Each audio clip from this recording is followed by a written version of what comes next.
कर जोरूं विनती करूं, धरूं चरण पर शीश। गुरु राम देवानंद जी महाराज ने दियो नाम बख्शीश। कोटि कोटि सिजदा करूं, कोटि कोटि प्रणाम। चरण कमल में राखियो, मैं बंदी जाम गुलाम।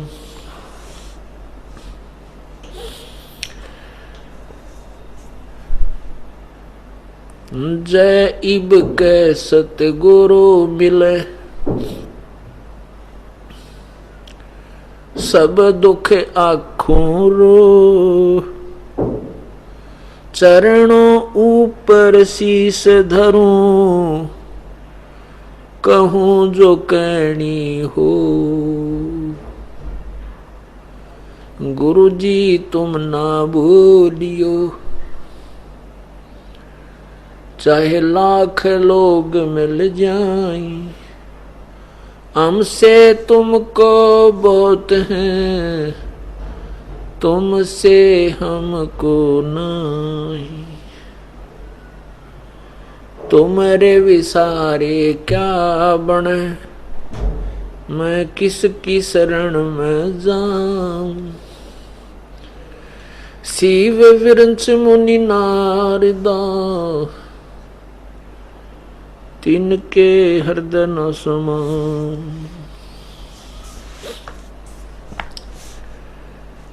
अवगुण किए तो बहुत किए, करत न मानी हार। बावे बंदा बख्श दियो, बावे गर्दन उतार। अवगुण मेरे बाप जी, बख्शो गरीब नवाजे।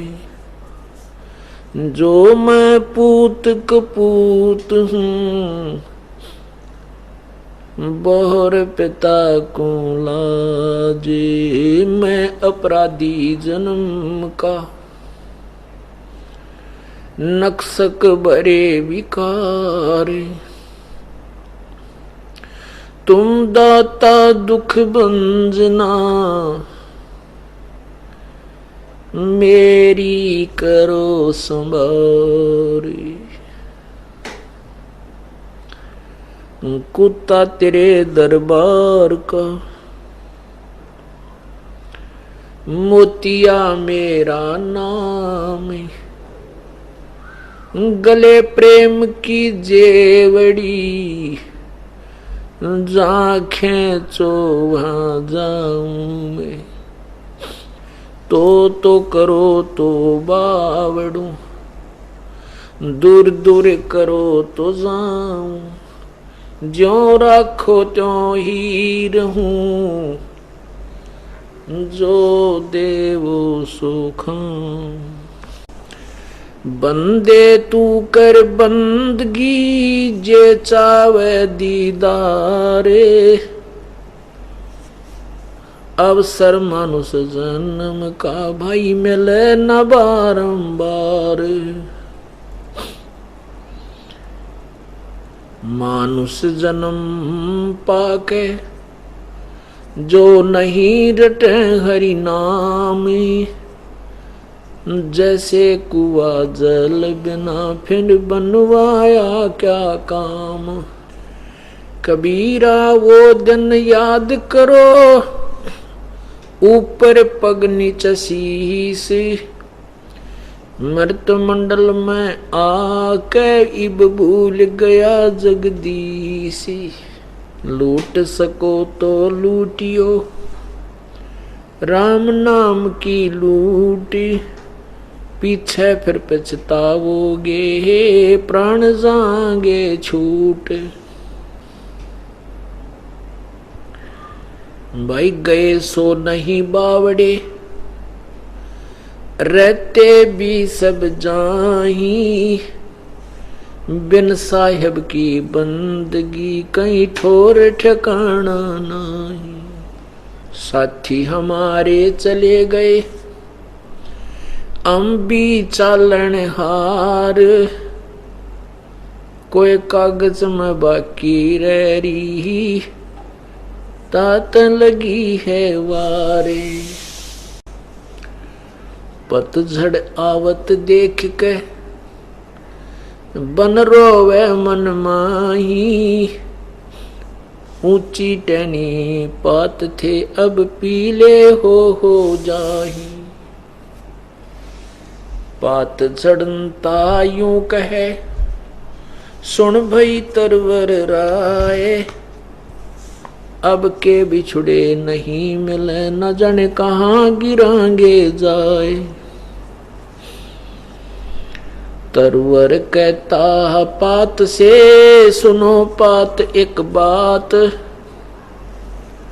यहाँ की यह रीति एक आवे एक जात। परमपिता परमात्मा कबीर परमेश्वर सारी सृष्टि के रचनहार कुल मालिक अपनी प्यारी आत्माओं पर तरस खा करके वो स्वयं ही अपने निज घर का ज्ञान बताने के लिए इस काल लोक में प्रकट होते हैं।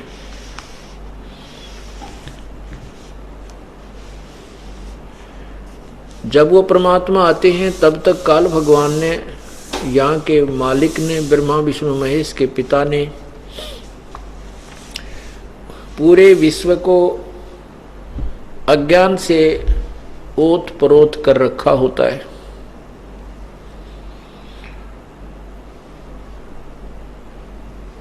जिस कारण से हम अपने भगवान को पहचान नहीं पाते।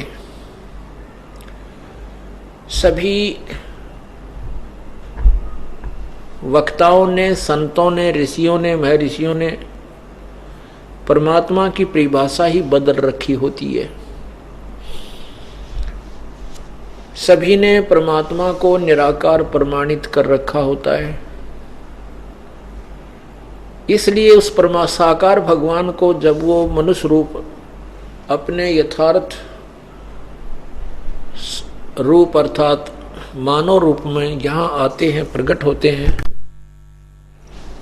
अपने यथार्थ रूप में अर्थात मानव रूप में जब वो यहाँ प्रकट होते हैं, अपने वास्तविक शरीर को एक हल्के तेज पुंज के ओवर कोट अर्थात शरीर से ढक कर आते हैं। क्योंकि परमात्मा का वास्तविक शरीर बहुत ही तेजों में है।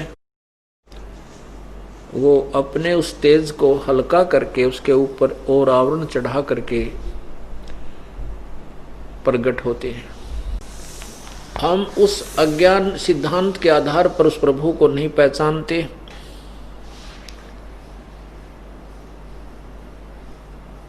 वो परमात्मा आकर के हमें तत्व ज्ञान समझाता है। आज सत्संग में आपने पूर्व के सत्संग में सुना कि कोटि जन्म तो भरमत होगे कुछ ना हाथ लग्या रे, कुकर सुकर खरबा बोरे कौआ हंस बुगारे। कोटि जन्म तू राजा के ना मिटी न मन की आशा, भिक्षुक होके दर दर घूम्या ये मिला ना निर्गुण रासा। इंद्र कुबेर इसकी पदवी ब्रह्मा वरुण धर्मराया, विष्णुनाथ के पुर को जाकर तू फिर भी वापिस आया। असंग जन्म तन मरत्या होगे जीवित क्यों ना मरे रे, द्वादश मध्य महल मठ बोरे बहुर न दे धरे रे। दोजक भीष्ट सभी ते देखे राजपाट के रसिया, और तीन लोक से तरपत नाही ये मन भोगी खसिया। सतगुरु मिले तो इच्छा मेटे पद मिल पदे समाना, और चल हंसा उस लोक पठाऊं जो आधी अमर अस्थाना।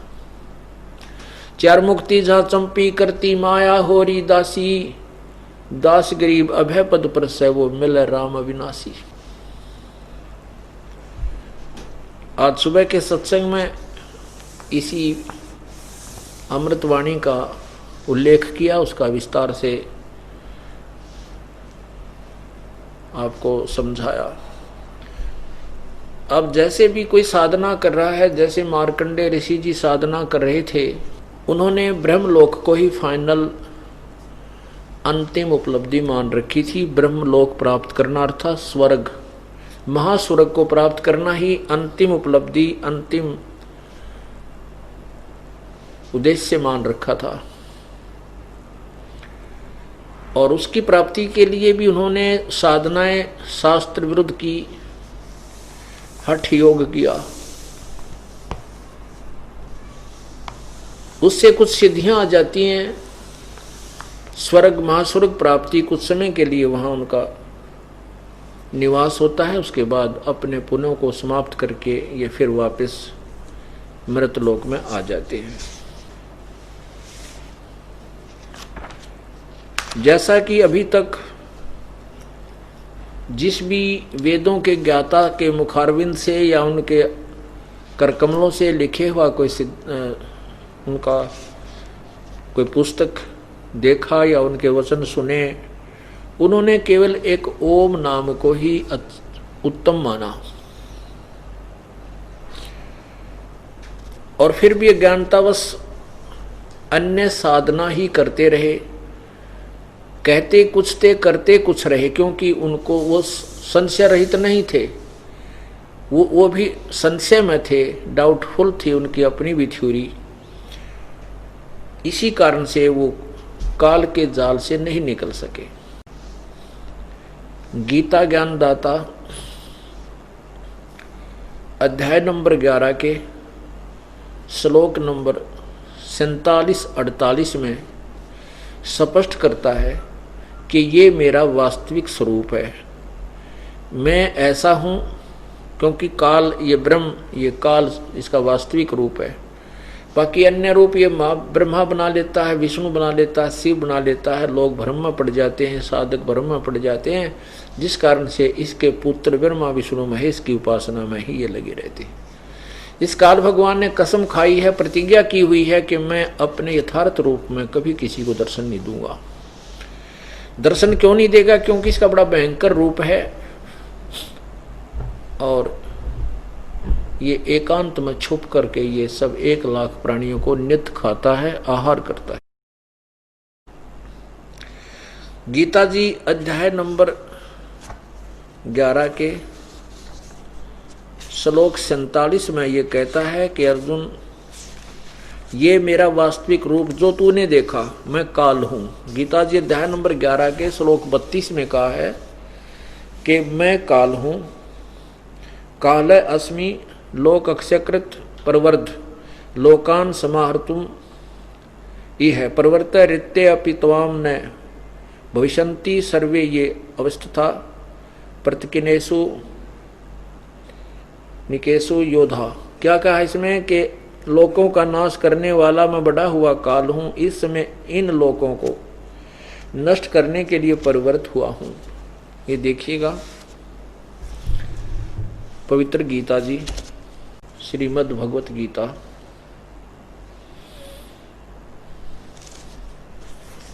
अध्याय नंबर 11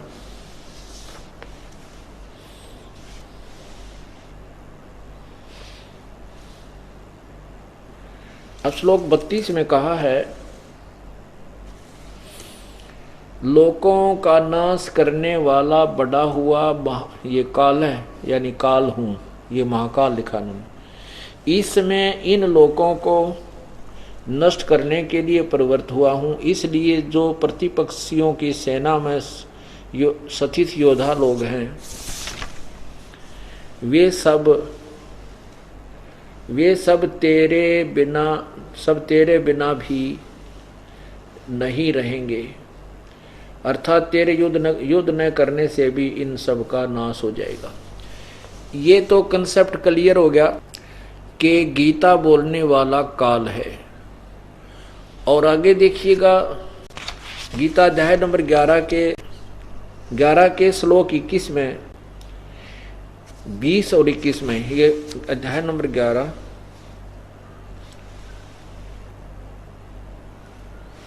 और 20 में क्या कहा है कि हे महात्मन, अर्जुन कह रहा है हे महात्मन, यह स्वर्ग और पृथ्वी के बीच का संपूर्ण आकाश तथा सब दिशाएं एक आपसे ही परिपूर्ण हैं तथा आपके इस अलौकिक और भयंकर रूप को देखकर तीनों लोग अति व्यथा को प्राप्त हो रहे हैं, अर्थात बड़े दुखी हो रहे हैं। अब 21 में क्या कहा, वे ही देवताओं के समूह आप में प्रवेश करते हैं, अर्थात आप इन देवताओं को भी खा रहे हो, और कुछ भयभीत होकर हाथ जोड़कर आपके नाम और गुणों का उच्चारण करते हैं तथा महर्षि और सिद्धों के समुदाय कल्याण हो ऐसा कहकर उत्तम उत्तम स्तोत्रों द्वारा आपकी स्तुति करते हैं। कहने का भाव ये है कि अर्जुन कह रहा है कि हे भगवान, आप तो इन देवताओं को भी खा रहे हो, हे भगवान आप तो इन देवताओं को भी खा रहे हो, इन महर्षियों को और सिद्ध ये गोरखनाथ जैसे कहते इनको भी आप सबको खा रहे हो। इसके उत्तर में 11वें अध्याय के 32वें श्लोक में गीता ज्ञान दाता ने कहा है कि मैं काल हूं, सबको खाने के लिए आया हूं, इन सब को नष्ट करने के लिए मैं प्रवृत्त हुआ हूं। फिर ये कहता है कि अर्जुन, ये जो तूने मेरा रूप देखा, अब गीता अध्याय नंबर 11 के श्लोक 46 में ये भी सिद्ध होता है कि ब्रह्मा विष्णु महेश ये तो 4 भुजा के भगवान हैं, और इनके पिता अर्थात ये काल भगवान ये 1000 भुजा का भगवान है, ये ब्रह्म सहस्र बाहु है। ये गीता अध्याय नंबर 11 के देखिए श्लोक 46 में कि अर्जुन कह रहा है, 11 श्लोक 46, मैं वैसे ही आपको मुकुट धारण किए हुए, क्योंकि अर्जुन को कृष्ण मान रहे हैं, विष्णु अवतार, गदा और चक्र हाथ में लिए हुए देखना चाहता हूं, इसलिए हे विश्वरूप, हे सहस्र बाहो अर्थात हे 1000 भुजा वाले भगवान, आप उसी चतुर्भुजी रूप में प्रकट होइए।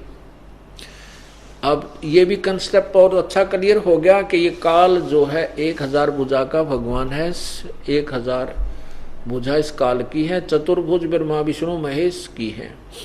तो अर्जुन उसको श्री कृष्ण समझ रहा है, जबकि कृष्ण अलग खड़ा है, काल उसे बाहर विराट रूप दिखा रहा है और कह रहा है कि मेरा ये रूप है।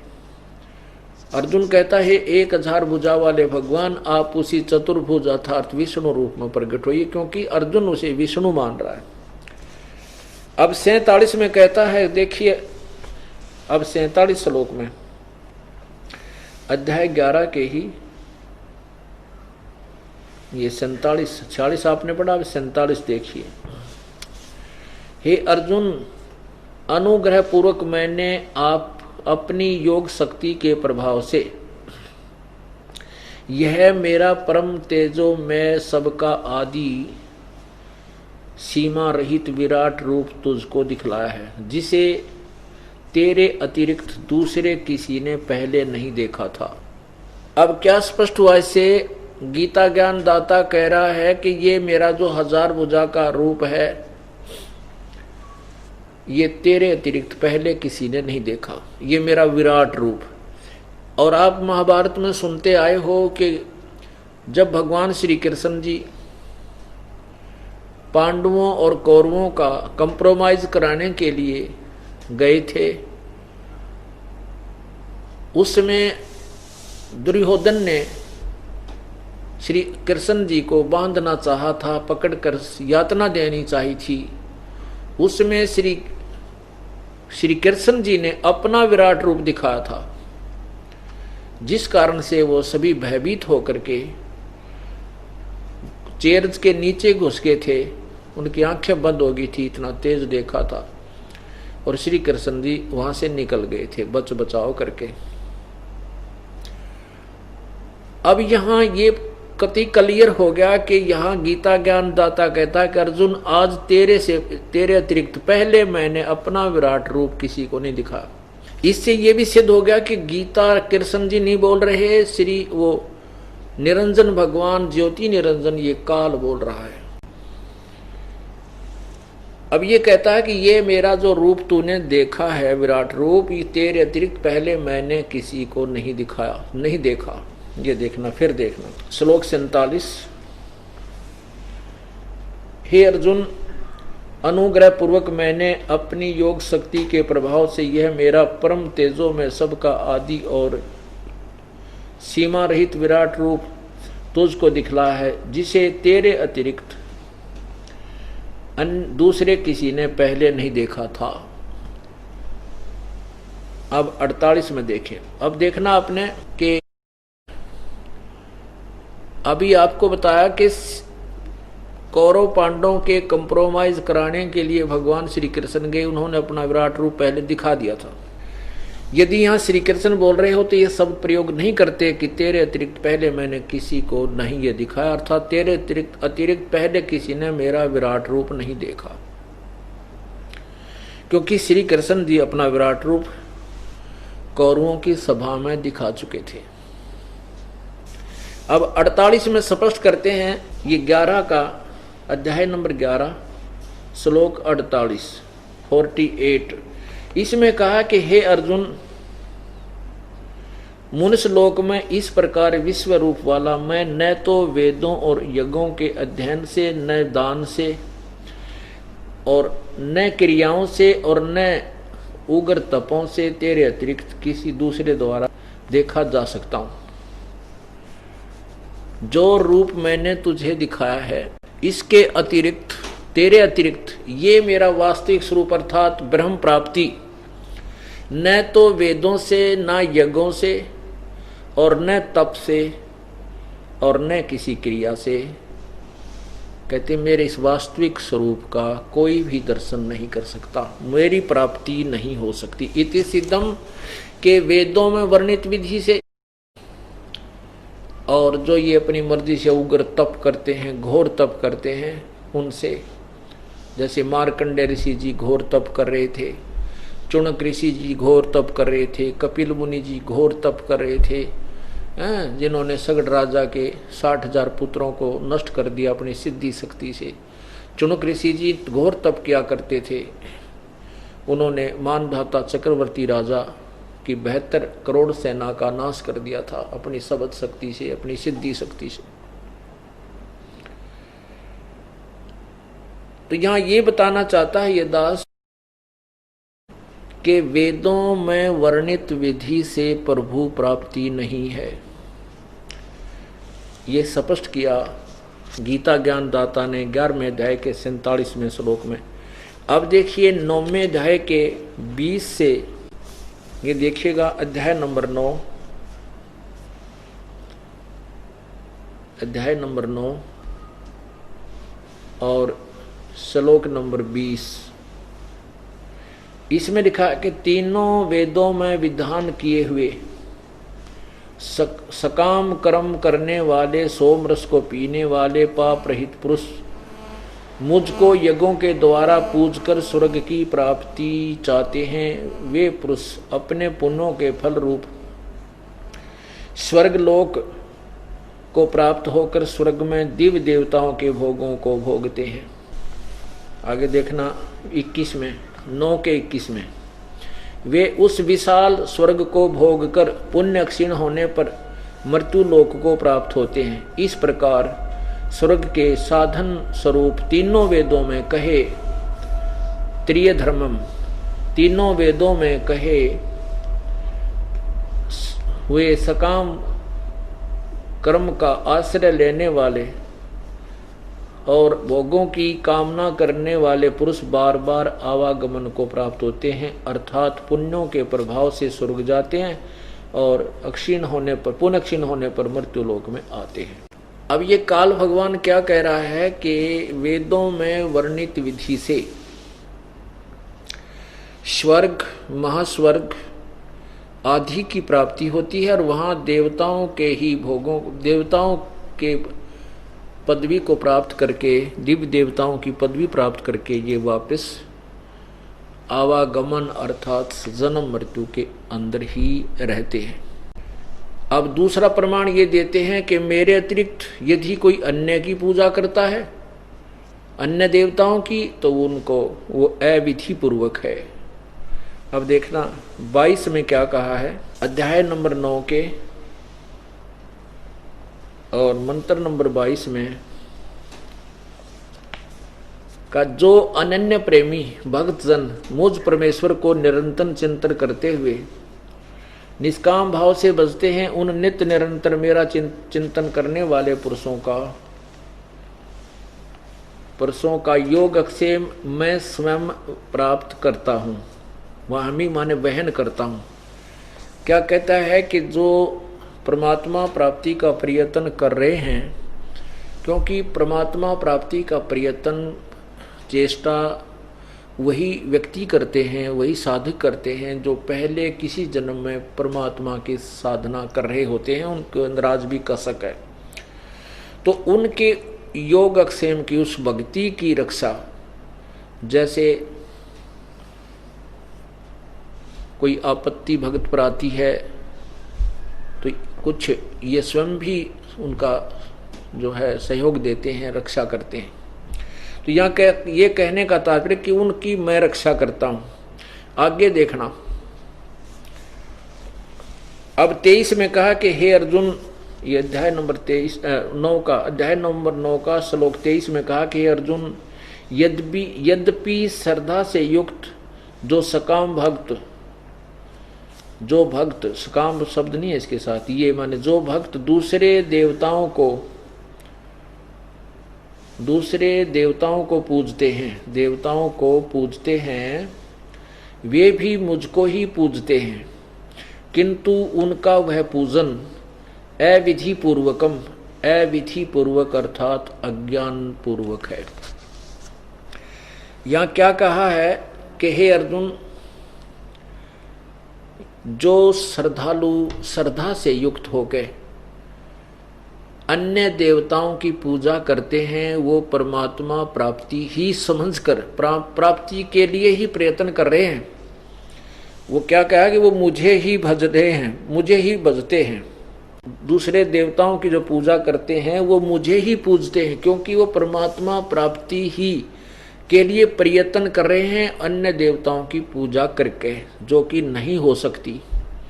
इसलिए कहा कि वो मुझे ही पूजते हैं, परंतु उनका अन्य देवताओं की पूजा करके परमात्मा प्राप्ति का प्रयत्न अविधि पूर्वक अर्थात शास्त्र विधि त्याग कर शास्त्र विरुद्ध है, मनमानी पूजा है। अब आगे देखना, अध्याय नंबर 9 के ही और श्लोक नंबर 24 में कहा है, क्योंकि संपूर्ण यज्ञों का भोक्ता और स्वामी मैं हूं, मैं ही हूं। वे मुझ परमेश्वर को वो मुझको तत्व से नहीं जानते, इसलिए गिरते हैं और पुनर्जन्म को प्राप्त होते हैं। अब इसका क्या अर्थ बनता है? गीता ज्ञानदाता कहता है कि जिनको तत्व ज्ञान नहीं है वो मुझे नहीं समझते कि मेरा पूजन करने वाला भी मोक्ष प्राप्त नहीं करता, इसलिए वो पूर्ण संत की शरण में ना जा करके वो भी जन्म मृत्यु में के चक्कर में रहते हैं। फिर आगे बताते हैं कि देवताओं की पूजा करने वाले, अब जैसे 9वें अध्याय के 23वें श्लोक में कहा कि वो अन्य देवताओं को जो पूजते हैं वो प्रयत्न तो कर रहे हैं परमात्मा प्राप्ति की ही, लेकिन उनकी वो शास्त्र विरुद्ध साधना है, जिसका आगे निर्णय देते हैं 9वें अध्याय के 25वें श्लोक में कि जो देवताओं को पूजते हैं देवताओं को प्राप्त होते हैं, पितरों को पूजने वाले पितरों को प्राप्त होते हैं, और भूतों को पूजने वाले भूतों को प्राप्त होते हैं, और मुझे पूजने वाले मुझे ही प्राप्त होते हैं।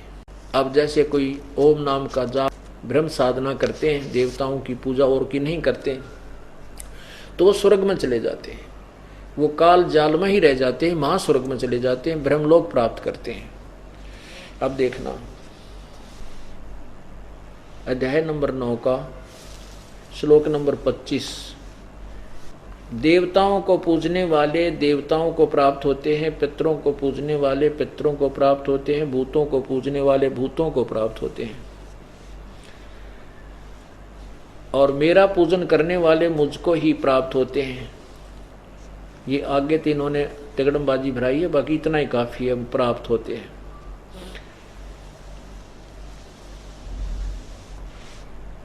अब इससे क्या बात स्पष्ट हुई कि वेदों अनुसार साधना करने वाले प्राणी परमात्मा प्राप्ति नहीं कर सकते, क्योंकि तीनों वेदों में वर्णित, क्योंकि चौथा वेद जो अथर्ववेद है वो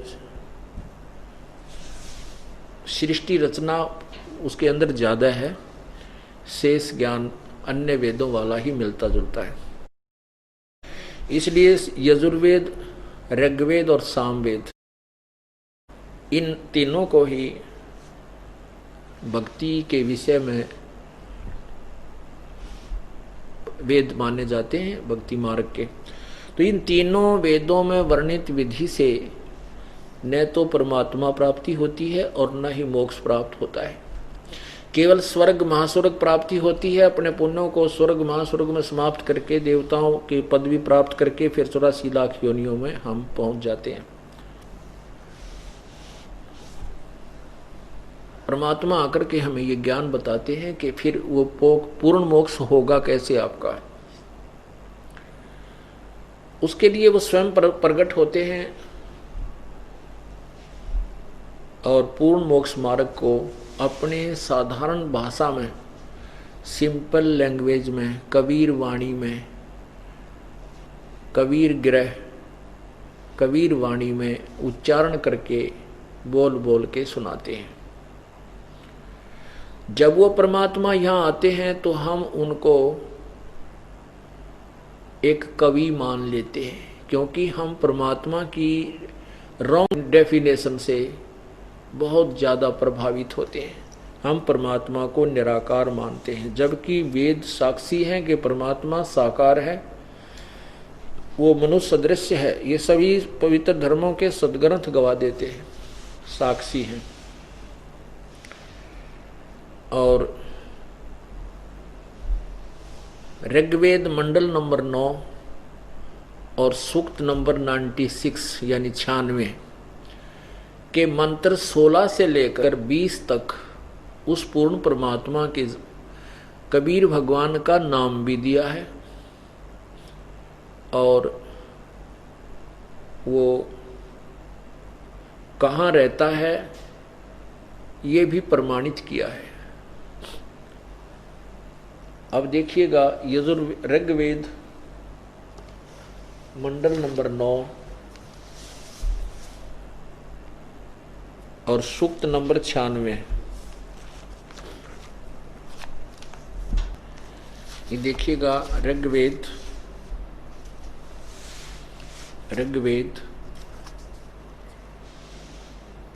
मंडल नंबर 9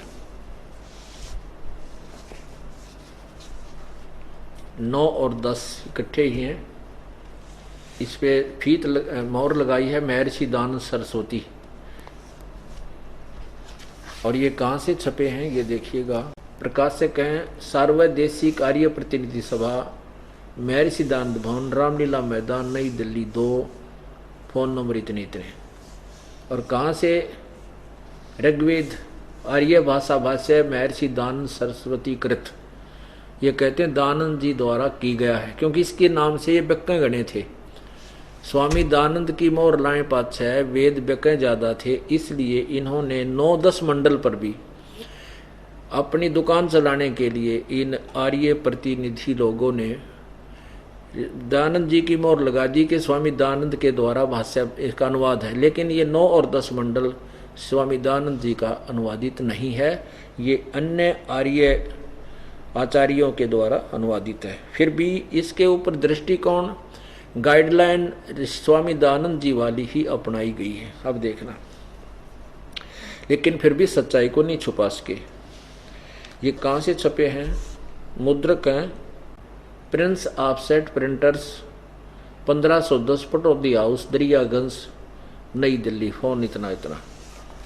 अब इसमें ये क्या बता रहे हैं देखिएगा, ये है ऋग्वेद मंडल नंबर 9 सूक्त 96 और इसका प्रथम ही ये मंत्र है, 16 मंत्र।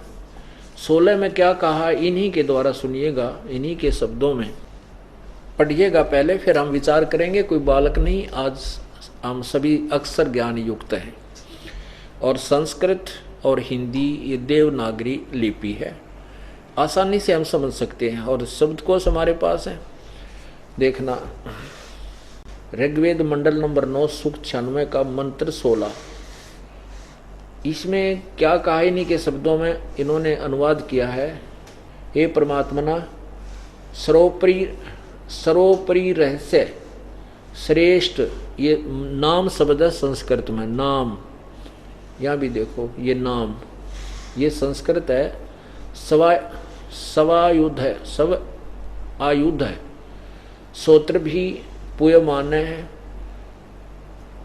अर्ष गुह्यम चारु नाम, अभर्ष गुह्यम चारु नाम, अभिवाजम सप्तरीव सर्वास्यम भी वायु भी गा देव सोम। इसका क्या अर्थ किया इन्होंने कि हे परमात्मन सर्वोपरि रहस्य श्रेष्ठ, जो नाम का अर्थ नाम, जो तुम्हारी संज्ञा है, अर्थात इसका भावार्थ ये समझो कि हे परमात्मन आपका सर्वश्रेष्ठ जो नाम, चारों माने श्रेष्ठ नाम है, जो आपका सर्वोपरि रहस्य में सर्वोपरि रहस्य युक्त श्रेष्ठ जो नाम का अर्थ नाम ही लिख दें, जो आपका सर्वश्रेष्ठ जो गुप्त नाम है, रहस्य युक्त नाम है, आप उसका ज्ञान कराएं कि आपका वास्तविक नाम क्या है। आप उसका स्वयं ही प्रकट होकर के पहले जैसे आते रहते हो ऐसे अपनी वास्तविकता बताएं। इसका अर्थ इन्होंने अनर्थ किया है, इसका अर्थ इस दास ने किया है। इसका अनुवाद है कि हे परमेश्वर आप सवायुध है, सब आयुध, आयुध है माने शस्त्र, अपने उस तत्व ज्ञान रूपी शस्त्र युक्त, उस अपने तत्व ज्ञान रूपी शस्त्र द्वारा आप अपने तत्व ज्ञान रूपी शस्त्र युक्त हैं, अर्थात आप ही इस अज्ञान रूपी अंधकार को खत्म नष्ट करने वाला वो शस्त्र आपके पास है, तत्व ज्ञान। उस तत्व ज्ञान रूपी शस्त्र द्वारा पूयमान है। अब देखो इन्होंने पूयमान का अर्थ किया हुआ है कि पूजा के योग्य, जबकि पूयमान का अर्थ होता है मवाद। तो यहाँ है पूयमाने माने मवाद रूपी अज्ञान को काटें, समाप्त करें, नष्ट करें, निकाल लें, इस तो संसार को फोड़ा हो गया है, इस मवाद को काटें तथा स्तोत्र भी अपने उपासक को अपने गुह्यतम गुप्त सुखदायी अर्थात वास्तविक मोक्षदायक नाम, उस नाम का ज्ञान कराएं, जो आपका वास्तविक जो नाम है, जिससे मोक्ष आपका वास्तविक नाम है और जिससे मोक्ष होता है, ज्ञान कराएं। हे अमर परमेश्वर, आपके तत्व ज्ञान की लोकोक्ति गान की कानों को अति प्रिय लगने वाली श्रुति, अर्थात श्रुति प्राण जीवनदायिनी जो बहुत ही अति श्रेष्ठ है, उसका हमें उस अपनी अमृतवाणी का भी वो यथार्थ ज्ञान कराएं। इसका ये अर्थ है। अब ये 16वें मंत्र में ये कहा है कि आप अपने उस यथार्थ नाम का ज्ञान कराएं। आपका जो वास्तविक नाम है, जो गुप्त रहस्यमय नाम है, कि आपका कोई कुछ नाम बताता है, कोई कुछ बताता है, आपका वास्तविक नाम क्या है। तो इसमें स्पष्ट किया है कि वो कबीर नाम है उस परमात्मा का, कबीर। हम उसको कबीर बोल देते हैं, कबीर। ये देखना अध्याय ऋग्वेद मंडल नंबर 9 और सूक्त 96 यानी 96 ये देखना, ये 16वां आपने देखा। ये खुद कहते हैं परमात्मन सर्वोपरि रहस्य, सर्वोपरि रहस्य श्रेष्ठ नाम, जो आपकी संज्ञा यह लिखना है चाहिए कि जो आपका श्रेष्ठ नाम माने नाम, नाम है, आप उसका ज्ञान कराएं, बस दैट्स ऑल। इसमें उलझाने की आवश्यकता ही नहीं है, सीधा सार्थ बनता है कि आपका जो रहस्यमय गुप्त वो सबसे श्रेष्ठ नाम है उसका ज्ञान कराएं।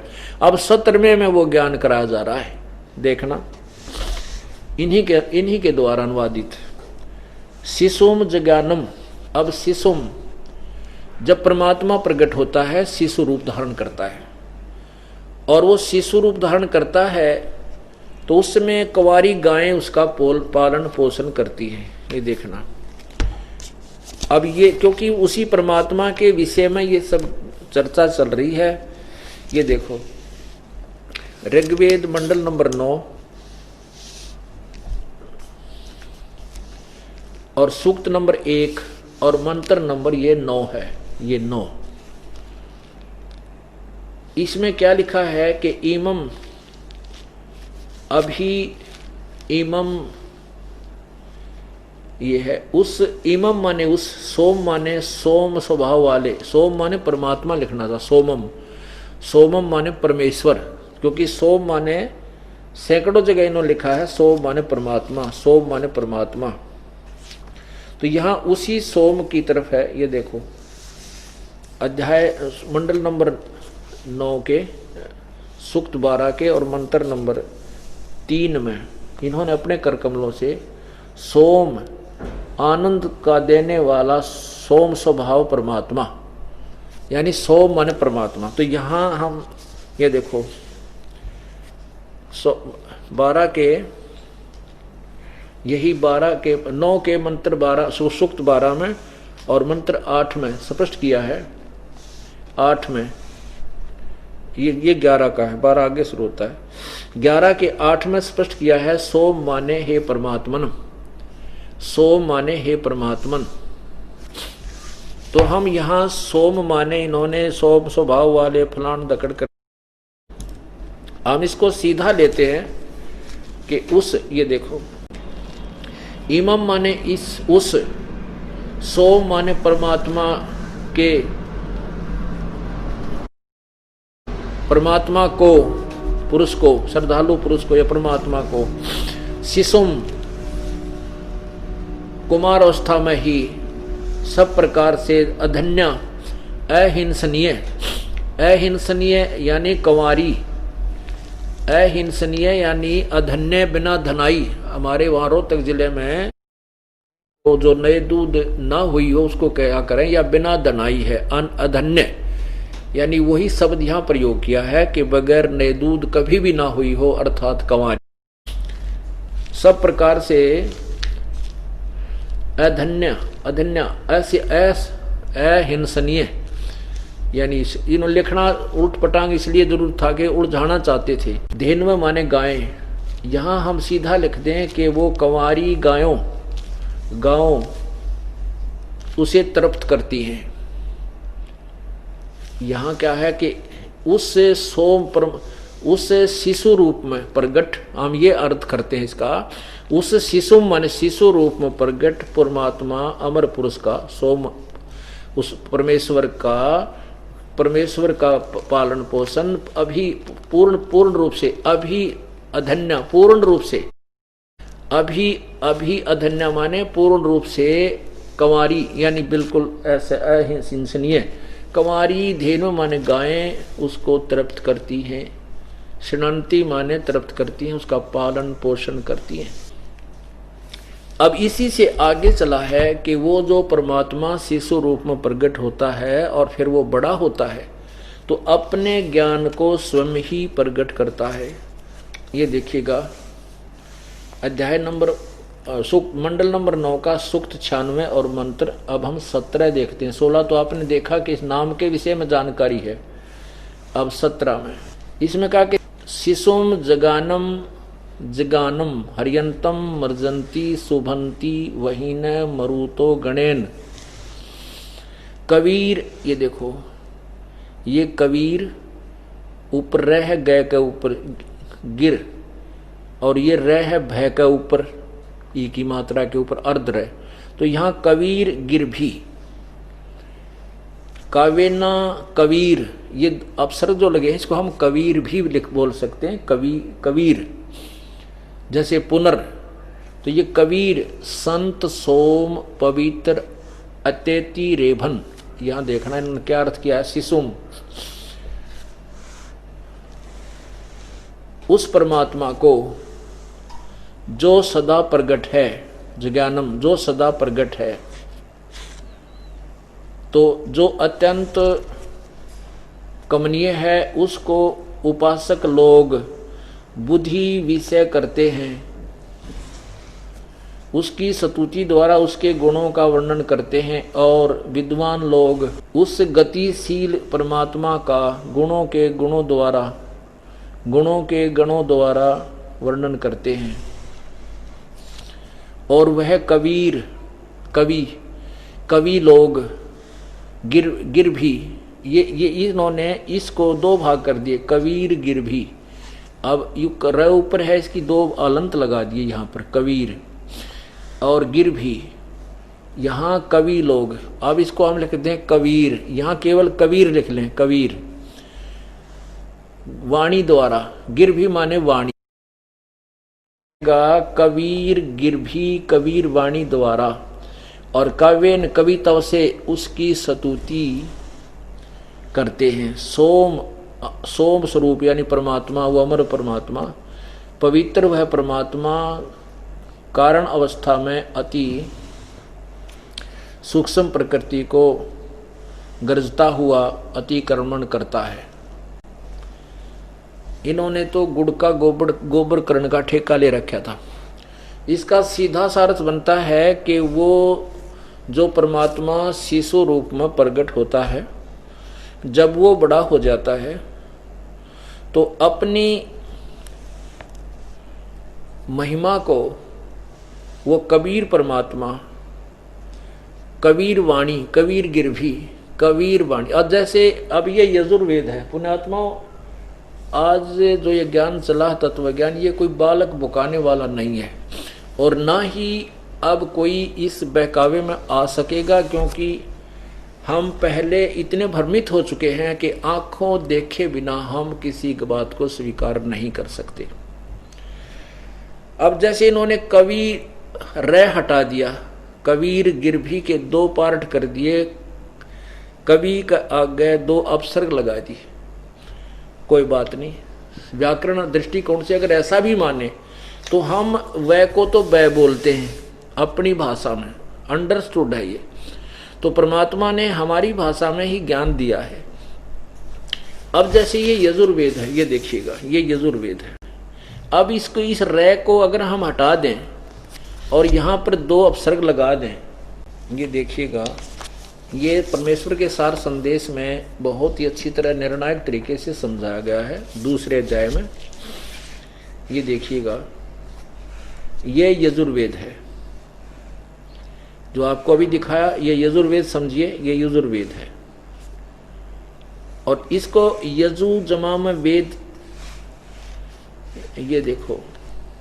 अब पवित्र यजुर्वेद की महिमा कहें कि प्रभु की यज्ञ स्तुतियों की ऋचाओं का भंडार है, बहुत अच्छी विधि वर्णित है, एक अनमोल जानकारी है। और यह लिखें नहीं कि वह यजुर्वेद है तो है, अपितु यजुर्वेद का अर्थ लिख दें कि यज्ञ स्तुतियों का ज्ञान। तो उस वस्तु पवित्र पुस्तक को कैसे पाया जा सके? जैसे वेदों में जो कबीर शब्द है, इन्होंने कवि का अर्थ लिख दिया, कहीं सर्वज्ञ लिख दिया।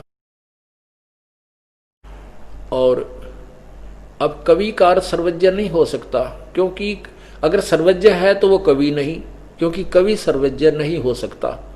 सर्वज्ञ भी परमात्मा ही हो सकता है। अब मान लीजिए यजुर्वेद की महिमा कहीं लिखी हो संस्कृत में, और उसको जहां लिखा हो कि वह जो मैं ज्ञान सुना रहा हूं वो महिमा यजुर्वेद में है, और यजुर्वेद ये लिखे नहीं कि वो यजुर्वेद है जिसके विषय में मैं जानकारी दे रहा हूं, और ये लिख दे यज्ञ स्तुतियों का स्रोत, बस तो वो यज्ञ सतुतियों का स्रोत लिखने में से उस पुस्तक को प्राप्त नहीं कर सकते हम यजुर्वेद को। ये लिखना पड़े, जहां यजु लिखा है, यजु और दो अपसर्ग लगी हैं यजुर, तो भी लिखना पड़ेगा स यजुर्वेद है। वो यजुर्वेद है जिसके बारे में मैं बता रहा हूं। यजु भी लिखा, यजुम भी लिखा तो भी। ऐसे ही वेदों में जहां कबीर और कवियम आदि शब्द लिखे हैं वो कबीर परमेश्वर का ही बोध है। और कुछ स्थानों पर कवियम वो कविताओं के लिए ही जो ना प्रयोग किया जाता है, वो अलग विवरण। अब देखो जैसे भी ये कबीर देव है, अब ये यजुर्वेद है, यजुर्वेद तो भी यही पवित्र पुस्तक यजुर्वेद का ही बोध है। ठीक इसी प्रकार चारों पवित्र वेदों में लिखा है कि वह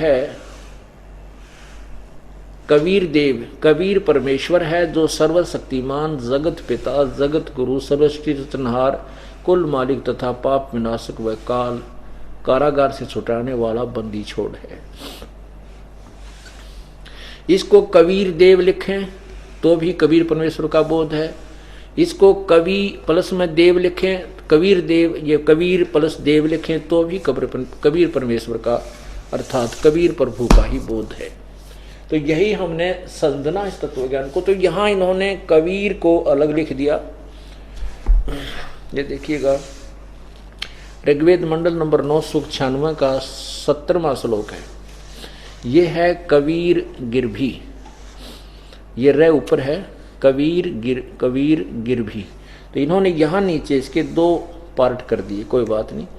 यहाँ लिख दिया कबीर और गिरभी, गिरभी का अर्थ लिख दिया वाणी द्वारा, और कबीर अगर हम लिख दें यहाँ कबीर बस, और कबीर वाणी द्वारा। और ये फिर इसमें 2 बार कबीर लिखा है, कबीर गिरभी कावेना कबीर, ये कबीर। संत सोम, वो अमर परमात्मा जो संत रूप में आता है, वो कबीर ही वास्तव में पूर्ण परमात्मा है। और वो अपनी कबीर गिरभी, कबीर वाणी द्वारा कविताओं, कावेना माने कविताओं के माध्यम से अपनी महिमा, रेभन माने ऊंची आवाज में बोल बोल कर सुनाता है।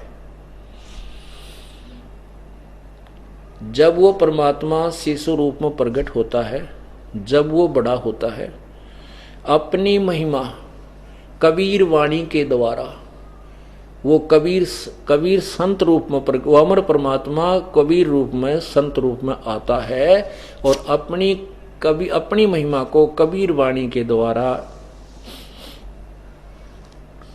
ऊंची आवाज में पवित्रता के साथ गरजता हुआ उच्चारण करता है, गरजता हुआ, बोलता हुआ।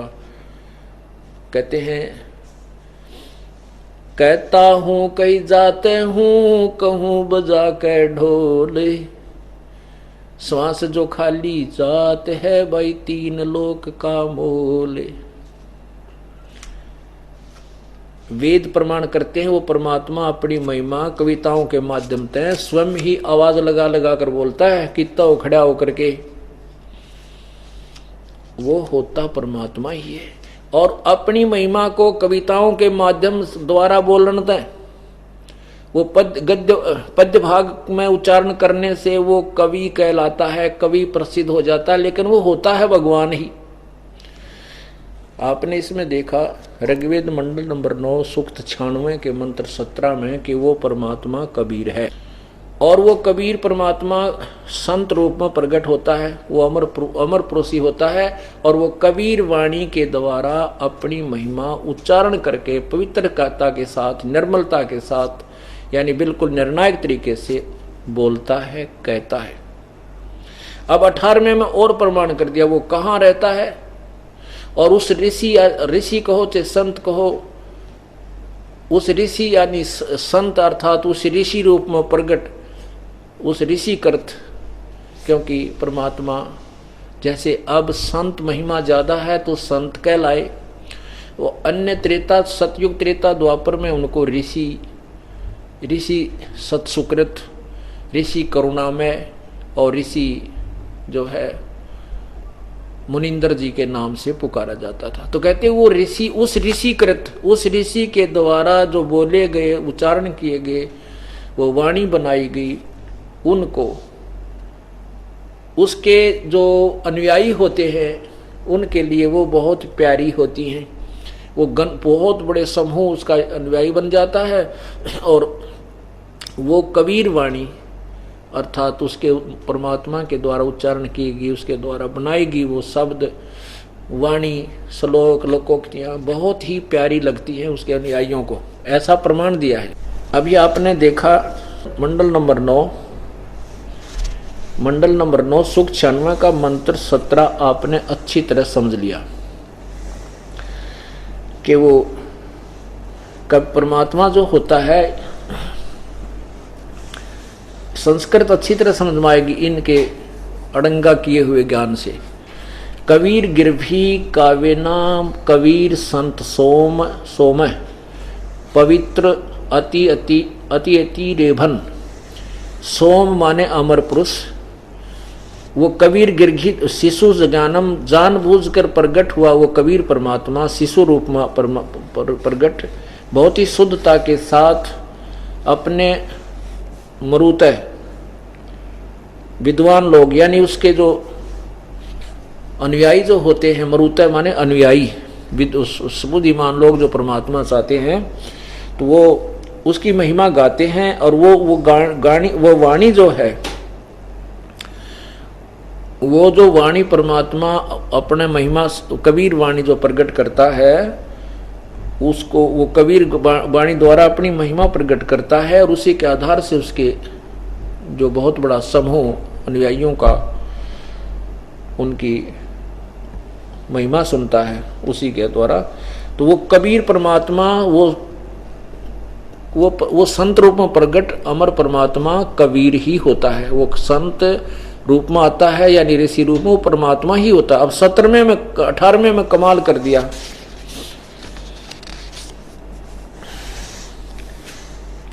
ये देखिएगा अध्याय सूक्त मंडल नंबर 9 का सूक्त 96 मंत्र 18। ये है ऋषि मना। ऋषि मना माने ऋषि संत स्वभाव के, यानी जो पुण्य आत्मा होते हैं, जैसे आप लोग ऋषि हैं, आपका स्वभाव साधु जैसा है, भक्त हुआ, भगत कहो, ऋषि कहो, साधु कहो, संत कहो, भक्त कहो।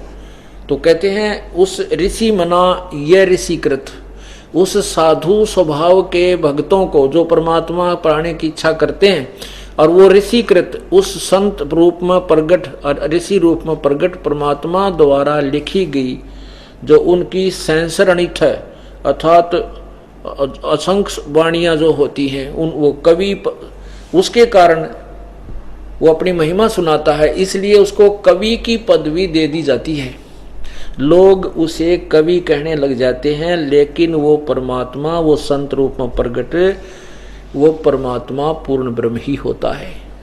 अब देखना ऋषि मना, ये 18वां श्लोक है, 18वां मंत्र, ऋग्वेद मंडल नंबर 9 सूक्त 96 का 18वां।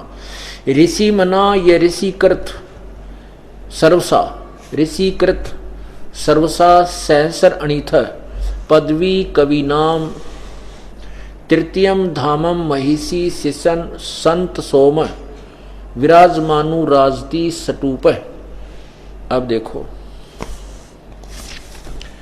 इसका अनुवाद इन्होंने कहा है कि सोम, बिल्कुल ठीक है। सोम माने सोम स्वरूप परमात्मा, अमर रूप परमात्मा, जिसके बारे में 17वें श्लोक मंत्र में कहा गया है, वो सोम स्वरूप अर्थात अमर परमात्मा पालन की इच्छा करता हुआ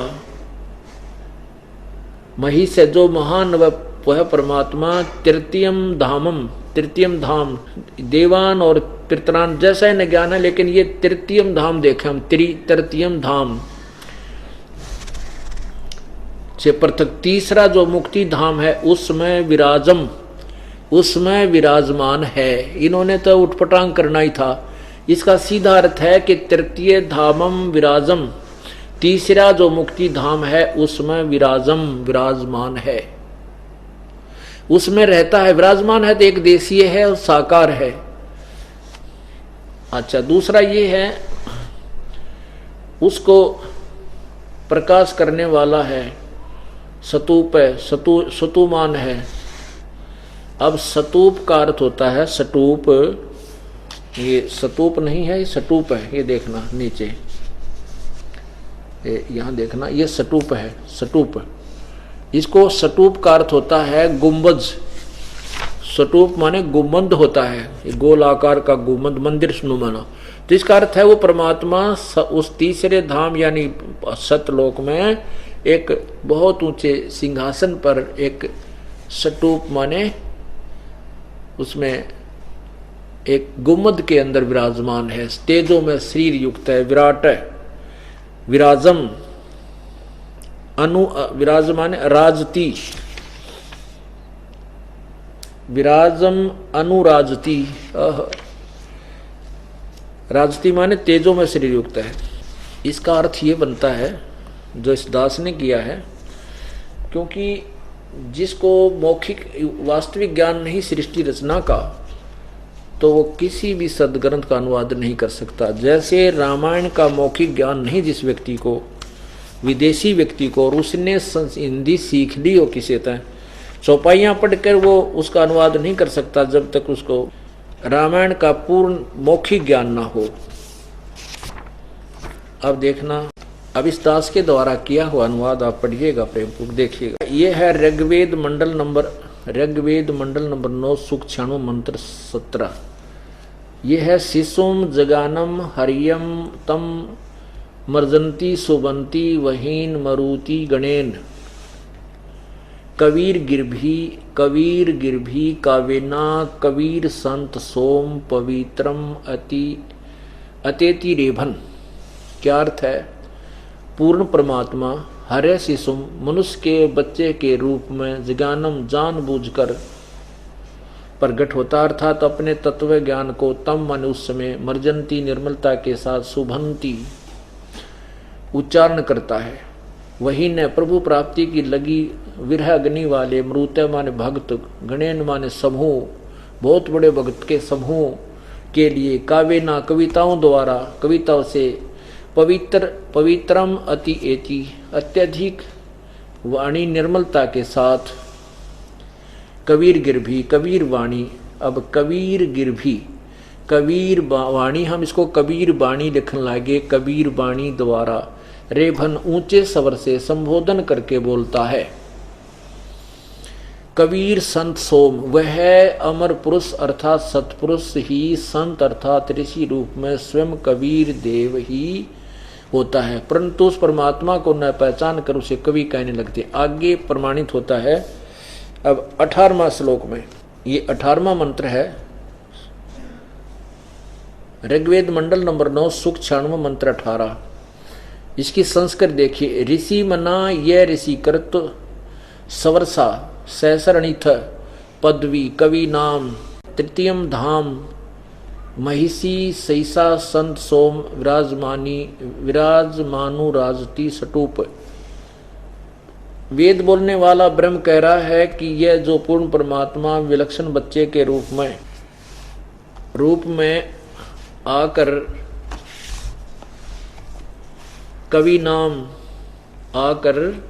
कवि नाम प्रसिद्ध कवियों की पदवी उपाधि प्राप्त करके, अर्थात एक संत या ऋषि की भूमिका करता है, उस ऋषिकृत संत रूप में प्रकट हुए प्रभु द्वारा रची सहस्रनिथ हजारों वाणी ऋषि मना संत स्वभाव वाले व्यक्तियों अर्थात भक्तों के लिए सवरसा स्वर्ग के तुल्य आनंददायक होती है। तृतीय माने तीसरे, धाम माने मुक्ति लोक अर्थात सतलोक की, महिष माने सुदृढ़ पृथ्वी को, सीसा माने स्थापित करके यानी उसको उत्पन्न कर प्रकट करके बना करके रच करके सतलोक को, अनु पश्चात संत सोम अमर पुरुष अर्थात सतपुरुष मानव सदृश संत रूप में सतूप ऊंचे टीले रूपी एक गुम्मद में विराजमानो राजती उज्जवल सथूल आकार में अर्थात मानव सदृश शरीर में विराजमान है। इसका सीधा सा अर्थ बनता है कि वो परमात्मा, जैसे इन्होंने भी सहस्रनीथा माने हजारों वाणी, असंख्य वाणी लिखा है, तो सहस्र माने हजार, निथा माने वाणी, सहस्रनीथा अर्थात हजारों जो वाणी है वो परमात्मा, कबीर परमात्मा ही आकर के अपनी अमृत वाणी के द्वारा तत्व ज्ञान प्रकाश करता है। और वो अमृत वाणी उनके अनुयायियों के लिए बहुत प्यारी होती है, आनंददायक होती है, स्वर्ग की तरह। अब जैसे आप परमात्मा की वाणी अब सुनते हो, जिनका जबर उतर गया, बुखार उतर गया, जिनके ऊपर से पाप कर्मों का जबर बुखार उतर चुका है, आज उनको परमात्मा की वाणी, परमात्मा की महिमा कितनी प्यारी लगती है। वही वेद प्रमाण करते हैं कि वो परमात्मा अपनी महिमा को आप ही आकर के उच्चारण करके बताता है। तो जब वो परमात्मा आता है तो हम उसको भगवान ना मान करके एक कवि की उपाधि दे देते। और वही प्रमाण आपके समक्ष है। जब तक हम इस परमात्मा की यथार्थ महिमा से परिचित नहीं थे तो हम परमेश्वर कबीर को एक कवि कबीर माना करते थे, कवि, क्योंकि कवियों में भी उनका एक नंबर पे नाम आता है। यही वेद प्रमाण करते हैं कि परमात्मा जो बालक रूप में प्रकट होकर के, युवा होकर के फिर बड़ा होता है तो अपनी महिमा की वाणी, अपने तत्व ज्ञान को स्वयं ही उच्चारण करके बोलता है। लेकिन उससे अपनी महिमा को कविताओं के माध्यम से वर्णन करने के कारण वो प्रसिद्ध कवि की भी उपाधि प्राप्त करता है। लेकिन वो होता है संत सोम, वो परमात्मा ही होता है, वो कबीर। अब बताओ क्या शंका रहेगी भाई? कोई शंका नहीं। शंका जब तक है जब तक सतलोक आश्रम में आकर अपनी आंखों से इस अनमोल ज्ञान को, वेदों को, सदग्रंथों को नहीं देख लेते, तब तक तो हम लबालब भरे हैं संशय से। कोई किसी तरह साधना करता है, कोई किसी तरह साधना करता है, परमात्मा की चेष्टा करते हैं पाने की, लेकिन काल भगवान ने सबको मिसगाइड कर रखा है। उन वाणियों में से परमात्मा की एक वाणी सुनाते हैं। तत्व भेद एक न्यारा बसादो भाई, तत्व भेद एक न्यारा, तत्व भेद एक न्यारा बसादो भाई, तत्व भेद एक न्यारा, समझेगा कोई गुरमुख प्यारा, तत्व भेद एक न्यारा।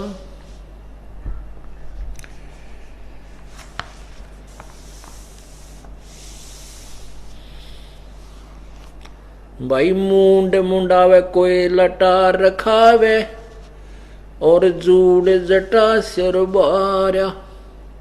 कोई तो मूंड मुंडाता है और कोई बड़े बड़े कति कटवा लेता है, दाढ़ी मूछ मुंडा के गोटम घोट हो जाता है, और कई बड़ी बड़ी दाढ़ियां रखवाते हैं। मूंड मुंडावे कोई जटा बढ़ावे,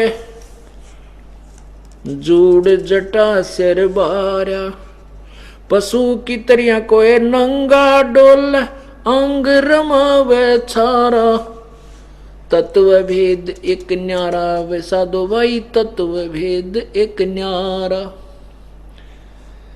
भाई कंद फूल फल पात खाते हैं, कोई वायु करे आहारा, गर्मी सर्दी भूख प्यास से तन जीर्ण कर डारा, तत्व भेद एक न्यारा वैसा दो भाई, तत्व भेद एक न्यारा। सरपन छोड़ बम्बई को पूजे, अचरज खेल अपारा, सत्य नाम तज पाखंड में लागे, जान मरे गंवारा, तत्व भेद एक न्यारा वैसा दो भाई, तत्व भेद एक न्यारा। ब्रह्मा विष्णु शंकर थक गे, धर धर जग अवतारा। ब्रह्मा विष्णु ये शिव जी थक गए, धर धर जग अवतारा। पोथी पन्ने में क्या ढूंढे वेद कहत नित हारा। तत्व भेद एक न्यारा, बे साधु भाई तत्व भेद एक न्यारा। नेम धर्म और क्रिया सीखी, ये सब उर्ला व्यवहार। कह कबीर सुनो भाई साधो, सतगुरु करे उबारा। तत्व भेद एक न्यारा, बे साधु भाई तत्व भेद एक न्यारा।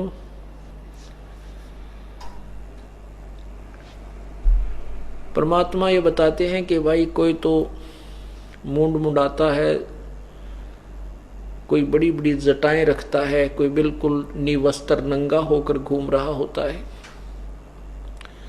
और केवल शरीर पर राख रमा करके ही इन क्रियाओं से परमात्मा प्राप्ति का प्रयत्न कर रहा है। कोई केवल फल फ्रूट खाकर ही साधना कर रहा है, कोई केवल वायु ही आहार करता है, भोजन भी नहीं करता और भूख प्यास गर्मी सर्दी से शरीर को भी उन्होंने कति जीर्ण शीर्ण कर लिया। सतनाम तज पाखंड में लागे, ये जान मरे गंवारा। कोई ने ब्रह्मा विष्णु महेश थक गए, दर दर जग अवतारा। और पोथी पन्ने में के ढूंढे वेद नीति कहत हारा। वेद नेति, वेद कह नेति हारा। नेति नैति नैति नैति रेति न इति माने हम जो ज्ञान दे रहे हैं वेद कहते हैं ये कंप्लीट नहीं है। न इति इतना ही नहीं है। यजुर्वेद अध्याय नंबर 40 के श्लोक नंबर 10 और 13 में स्पष्ट किया है कि कोई तो परमात्मा को उत्पन्न होकर साकार मानता है कि वो जन्म लेता है, कोई कहता नहीं भगवान कभी जन्म नहीं लेता। वो कहते हैं ये संशय निवारण भी कोई तत्वदर्शी संत करेगा, वेदों में वर्णन नहीं है, इन 4 वेदों में नहीं है। उसी के विषय में यहाँ बताया है कबीर परमात्मा ने कि वेद भी नेति कह करके अपना पीछा छुटा लिया वेद ने। अब वो कैसे पाएगा, कैसा मिलता है वो परमात्मा, उसका थोड़ा सा वर्णन करते हैं प्रभु की वाणी में, उस कबीर वाणी में, कबीर गिरभी में। बंदे बंदे बंदगी बरहक वे, बंदे बंदगी बरहक वे। बेदा कते बांसी हर क्या, अज बिना नाम अनभक वे। बंदे बंदगी बंदगी बरहक वे। अब क्या बताते हैं, नाम बाहर नाम भीतर, नाम शीस सुभान बे। नाम असन असल मीरा, नाम पर कुर्बान बे। अब उस वास्तविक मंत्र से परमात्मा प्राप्ति होगी यथार्थ नाम से। यथार्थ नाम से जीव की मुक्ति होगी, मोक्ष होगा, अन्यथा नहीं। नाम उठत नाम बैठत नाम सोवत जागवे। नाम खाते नाम पीते नाम से ती लागवे। अब बता रहे हैं परमात्मा कि कैसे परमात्मा मेरी प्राप्ति होगी। आदरणीय गरीबदास साहिब जी के द्वारा पूर्ण परमात्मा ने अपनी महिमा की वाणी पुनर् उच्चारण करवाई, क्योंकि गरीबदास जी 10 वर्ष के हो चुके थे, तब तक उनको कोई ज्ञान नहीं था, न ही कोई वाणी वो बता और बोल रहे थे। फिर उस परमेश्वर ने उनकी आत्मा को सतलोक दिखाया, सब ब्रह्मांड दिखाए, अपनी कृपा से उनके अंदर ज्ञान योग भर दिया, तत्व ज्ञान फीड कर दिया। तब उस परमात्मा की महिमा आदरणीय गरीबदास साहिब जी ने अपने मुखारविंद से उच्चारण की, आंखों देखा। तो क्या बताते हैं, नाम उठत नाम बैठत नाम सोत जागवे, नाम खाते नाम पीते नाम से ती लागवे। तू नहीं था जब नाम था, अब तू सरू नाम नाही बे। अब नाम सरू तू नाही बे। काफिर कहो अब कौन है, काफिर कहो अब कौन है, वही करता फिर मैं ही बे।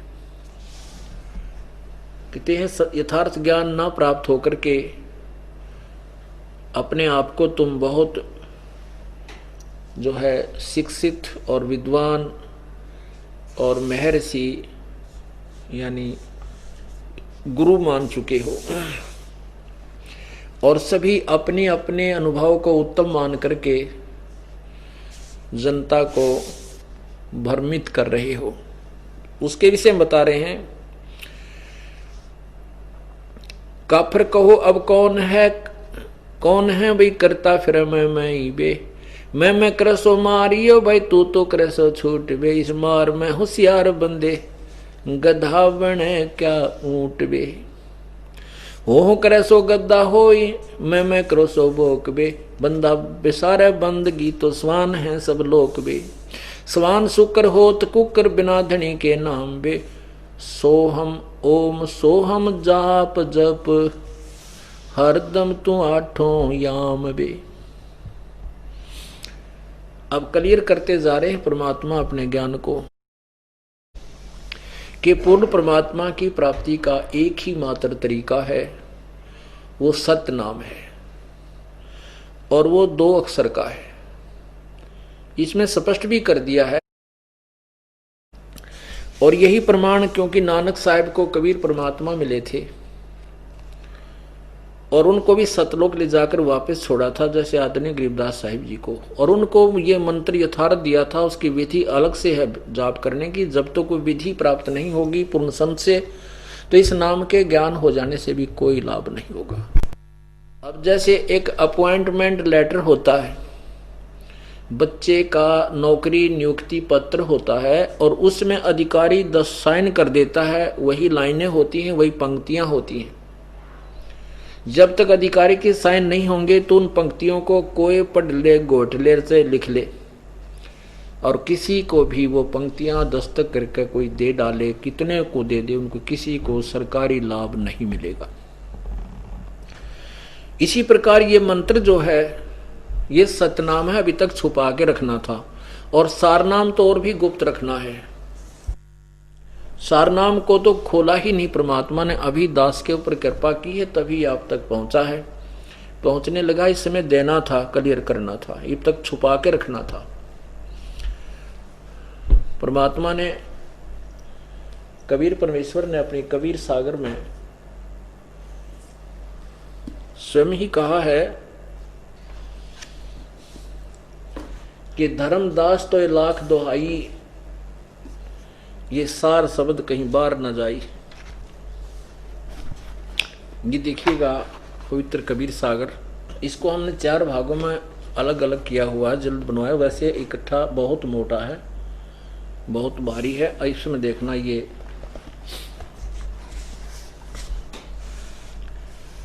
है कबीर बानी, कबीर गिरह, कबीर बानी है, और ये बोध सागर 136-37 पृष्ठ पे, ये 136-137 पे।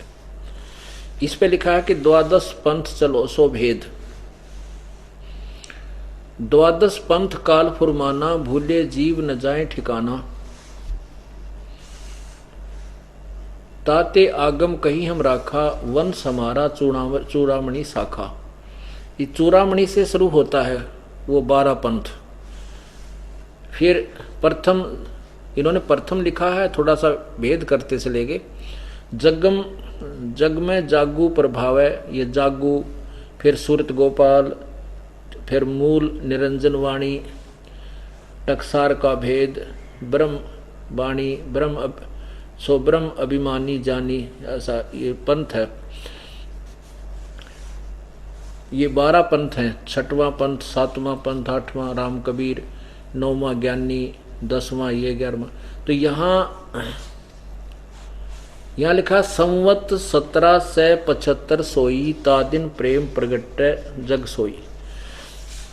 गरीबदास जी महाराज का जो पंथ है ये 12वां पंथ है। गरीबदास जी महाराज का ये पंथ है, ये 12वां पंथ है। और इसमें क्या बताया कि संवत 1775, ये गलती से 75 लिखा, यह 74 लिखना था। संवत 1774 में गरीबदास जी का जन्म हुआ और संवत 1774 में गरीबदास जी का जन्म हुआ और संवत 1784 में 10 वर्ष की आयु में परमात्मा कबीर उनको प्रकट हुए। तो ये उस समय कहते 10वां जो 12वां पंथ चलेगा वो 1774 में प्रकट होगा। वो मेरा जो 12वें पंथ का जो मार्गदर्शक संचालक। आगे देखो फिर 12वें पंथ, ये देखो संवत 1775 सोई ता दिन प्रेम प्रगटे जग सोई।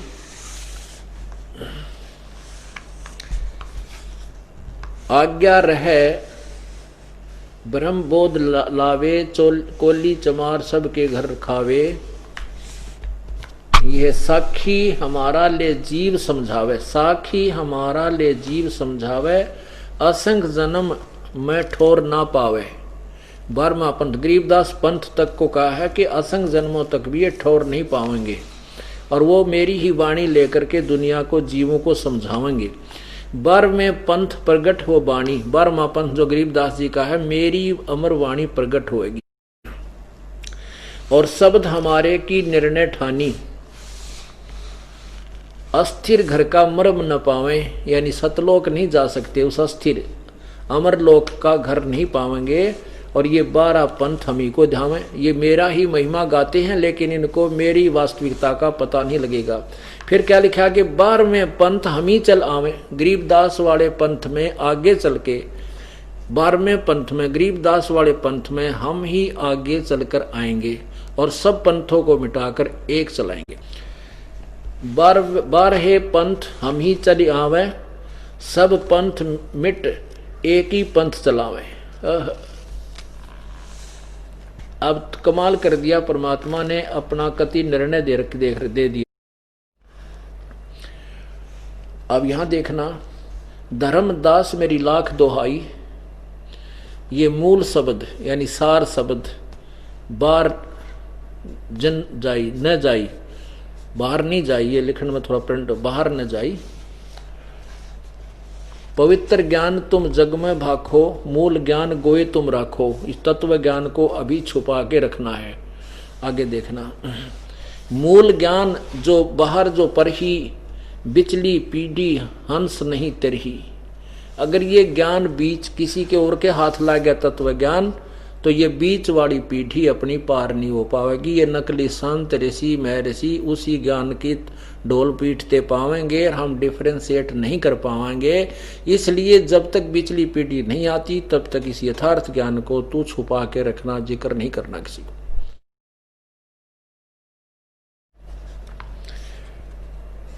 धर्मदास मेरी लाख दोहाई, मूल शब्द सार शब्द, बाहर जिन जाई, बाहर ना जाई, बाहर न जाई। पवित्र ज्ञान तुम जग में भाको, मूल ज्ञान गोई तुम राखो। गोई माने गुप्त रखो। मूल ज्ञान जो बाहर पर ही, बिचली पीढ़ी वंश हंस नहीं तेरही।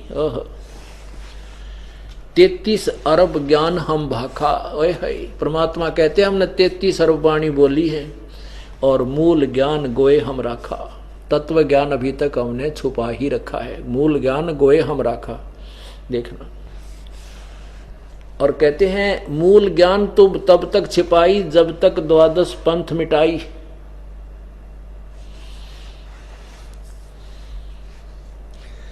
क्या कहा है कि इन 12 इस मूल ज्ञान को तब तक छुपा के रखना है जब तक ये 12 पंथ ना मिट जाए। अब देखना, निर्णय करते हैं कि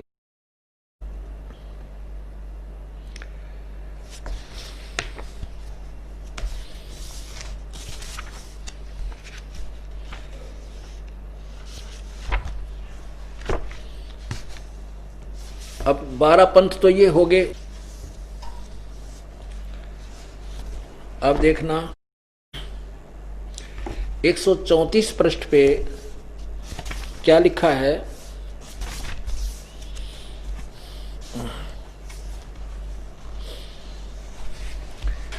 यहां वही है कि प्रथम वंश उत्तम, वंश प्रकार का प्रथम वंश उत्तम यानी चूड़ामणि जी प्रथम, दूसरा वंश अहंकारी, तीसरा वंश प्रचंड, चौथा वंश विरहे, पांचवा वंश निंद्रा, छठे वंश उदास, सातवें वंश ज्ञान चतुराई, आठवें द्वादश पंथ विरोध, नौवें पंथ वंश पंथ पूजा, 10वें पंथ प्रकाश, 11वें पंथ प्रगट पसारा, 12वें वंश प्रगट होए उजियारा। 12वां पंथ जो होगा गरीबदास जी की जो वाणी होगी उसमें मेरी महिमा का कुछ उजागर होगी, उसके द्वारा मेरी महिमा उजियारा होगा, लेकिन कंप्लीट नहीं। आगे देखो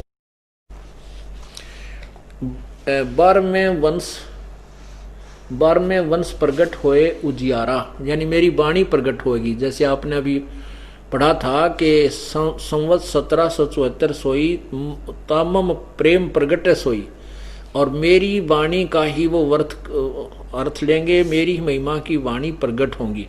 तो यही कहा है कि 13वें वंश 12वां वंश, ये देखो 12वां वंश प्रगट होए उजियारा और 13वां वंश मिटे सकल अंधियारा। है 13वां वंश यानी उसी कहते हैं ना 12वें पंथ में आगे हम ही चलाई और सब पंथ मिटा के एक चलाई।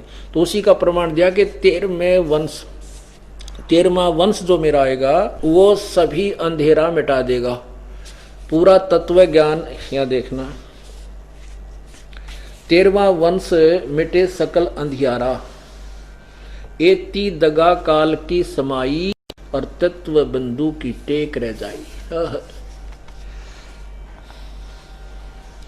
कि काल जो है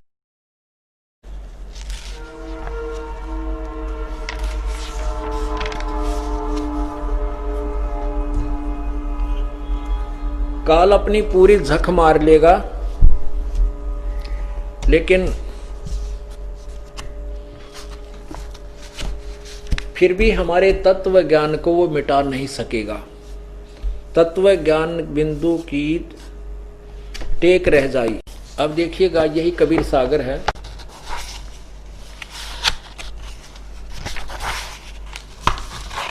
ये कबीर सागर 10वां भाग, ये है भारत पथिक कबीर पंथी स्वामी युगलानंद बिहारी द्वारा संशोधित। ये देखो इसके कबीर बोध, कबीर चरित्र बोध, कबीर चरित्र बोध और ये कबीर वाणी, कबीर बोध सागर 1870 पृष्ठ पे क्या लिखा है। 12 पंथों का कति निर्णय दिया है। कबीर साहब के पंथों का वृत्तांत। प्रथम है नारायण दास जी का पंथ, ये यहाँ इन्होंने नारायण, दूसरा लो योगू दास जी का पंथ, और तीसरा सूरत गोपाल, मूल निरंजन चौथा, 5वां टकसार की वाणी,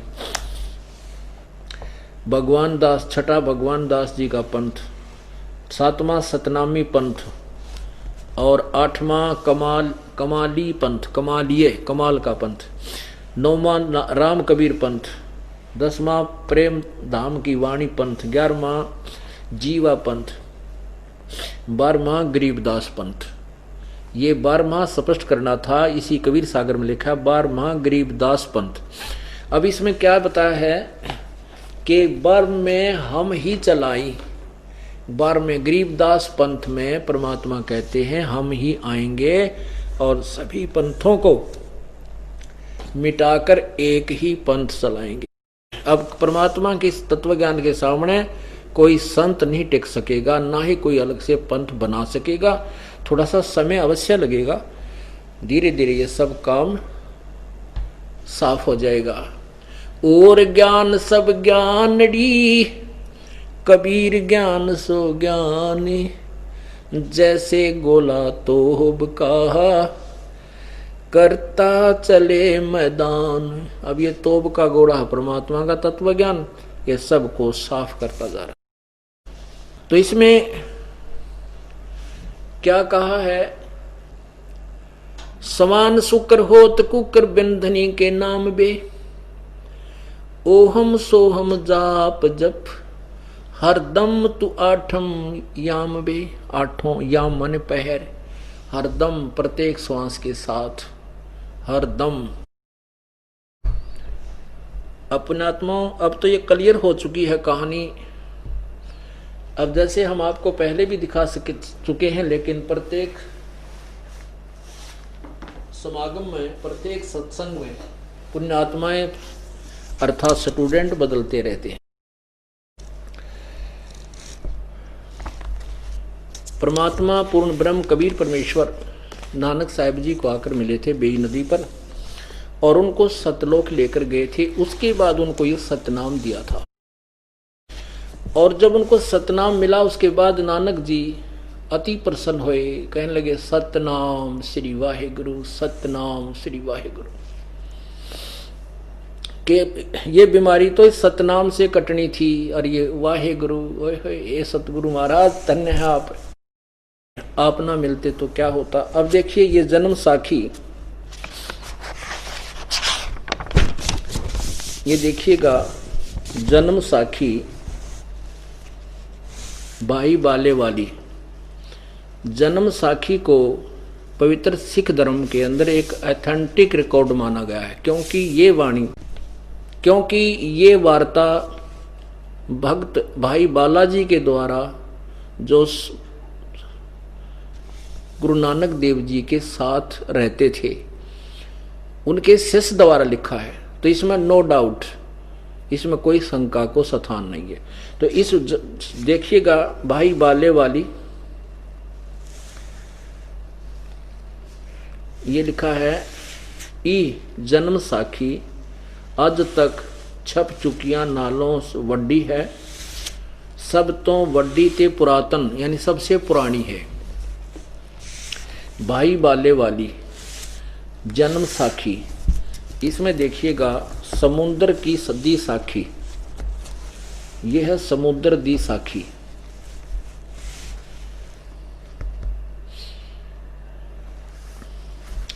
तो यहां पर, यहां से शुरू कीजिए। बाला संधु वाच, बाला संधु बोला, ताते हे गुरु अंगद जी, जद गुरु नानक जी अजीते पासों विद्या होए तां मर्दाने किहा, सच्चे पातशाह अज जी असां समुंदर तां वेखिया, पर लंका ना देखी, जिथे रामचंद्र जी चढ़ाई कीती है, तां गुरु नानक जी किहा चलो भाई बाला ते मर्दाना, तुहानू रंज नहीं करना, आखी मिटो जा आखी मीट के खोलियां ता मर्दाने समुंदर दे कंडे जाही खड़े होए, ता आखन लगे बाला ते मर्दाना, मेरे नाल मेरे पीछे पीछे चले आओ, मुखों वाहेगुरु वाहेगुरु कर दे कहिंदे आओ, ते आगे आगे गुरु जी तुर पे, जैसे धरती ऊपर तुरदे सन, उसे तरह समुंदर ऊपर तुर पे जा चले जावण, ते पीछे बाला ते मर्दाना जावण, ता मर्दाने किहा विचार किया कि गुरु नानक देव जी ओम सोहम जपदे जांदे हन, ता मर्दाना भी ओम सोहम लगा जपण, ते लगा गोते खावण, जा गुरु नानक जी वेखण देखण, ता मर्दाना गोते खांदा है, ता गुरु जी किहा मर्दाना गुरु दी करनी वल नहीं वेखना, गुरुदेव वचना पर चलना चाहिए। तू मर्दाना ओहे ओहे आख जे असा आखिया है। ता मर्दाना फिर लगा वाहे गुरु कहन, ता फिर जल ऊपर उसे तरह तुरन लगा।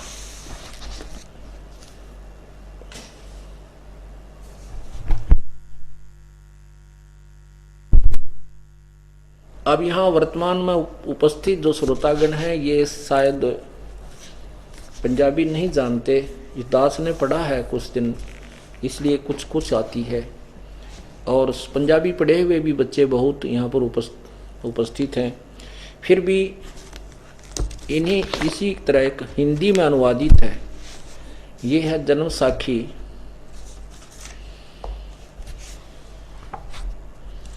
जन्म साखी भाई बाले वाली।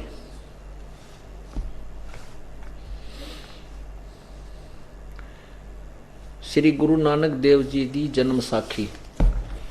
इसके यहां देखना समुद्र दी साखी। समुद्र दी साखी ये पृष्ठ है 559। एक दिन मर्दाने ने कहा महाराज मेरा मन चाहता है कि समुद्र में जो लंका है वहां का प्रमाण किया जाए।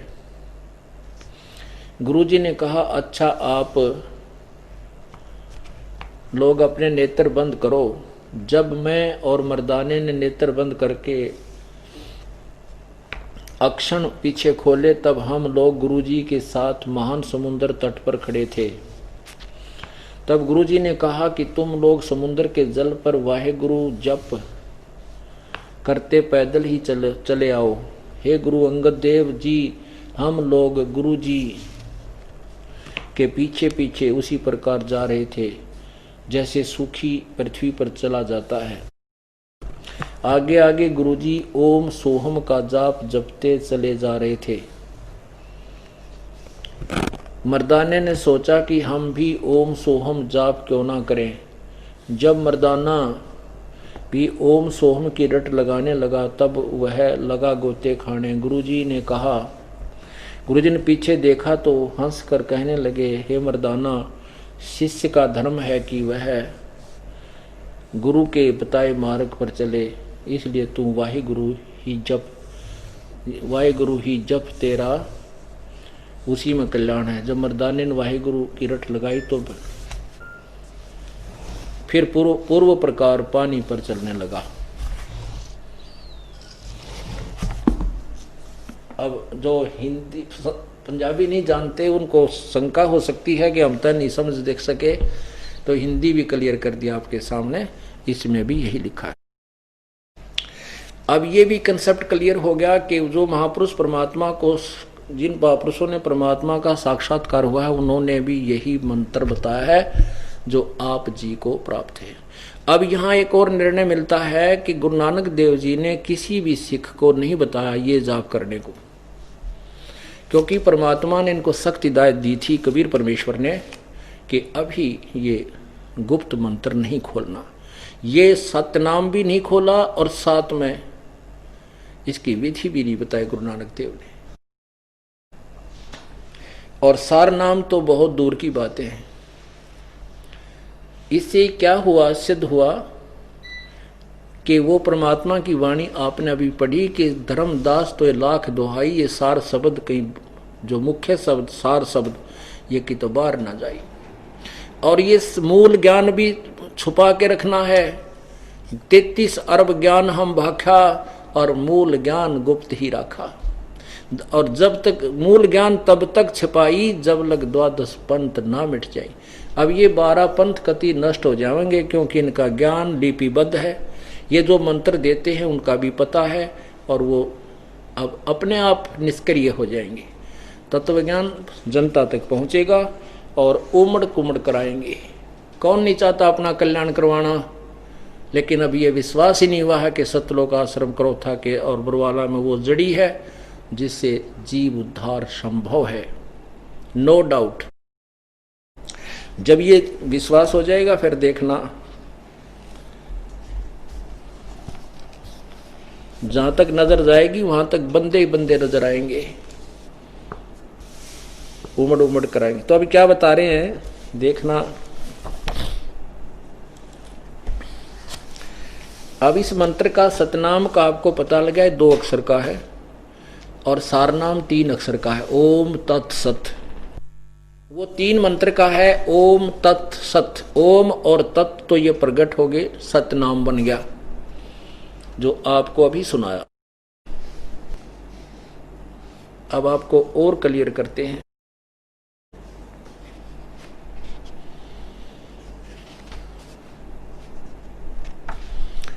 आदरणीय गरीबदास साहिब ने बिल्कुल क्लियर कर दिया है, स्पष्ट किया है।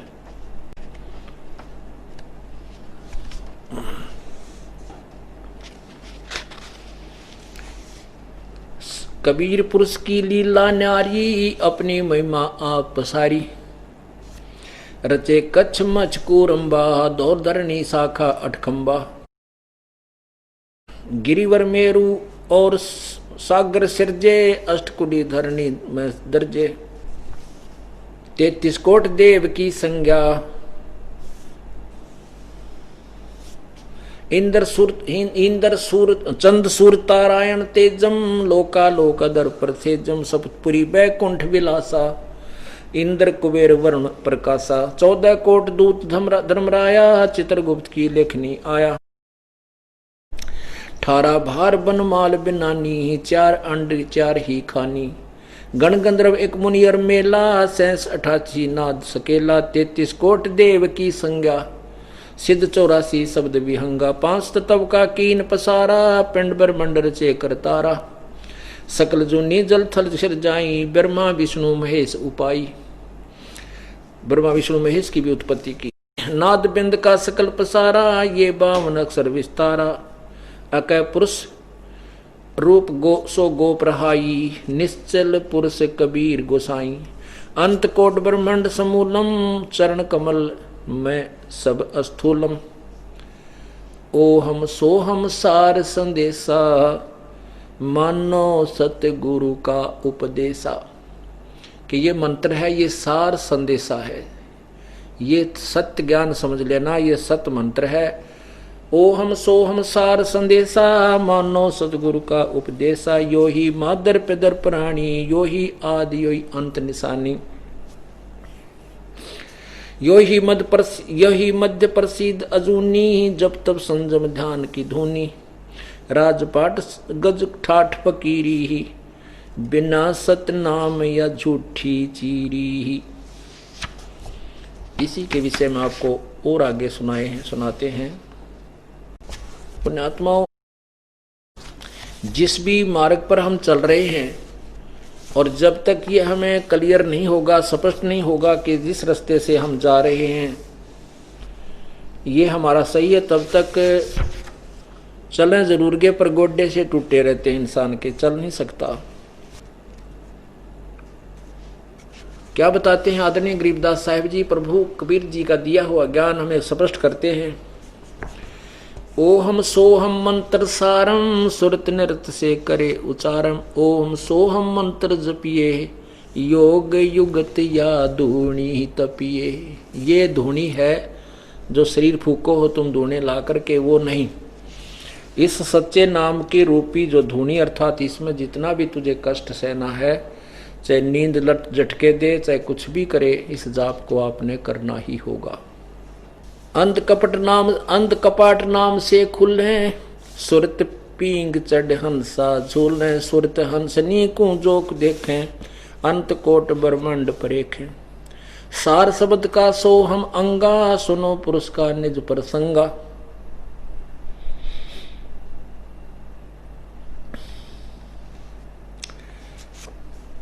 सतगुरु मिले कोई तत्वदर्शी, मूल मंत्र कोई हंसा परसी। समाधान है सुरत समूलम, गरीबदास पाया निज मूलम। इस सतनाम मंत्र को कितना महत्वपूर्ण बताया है। आदरणीय गरीबदास साहिब जी की वाणी में आपको बताते हैं।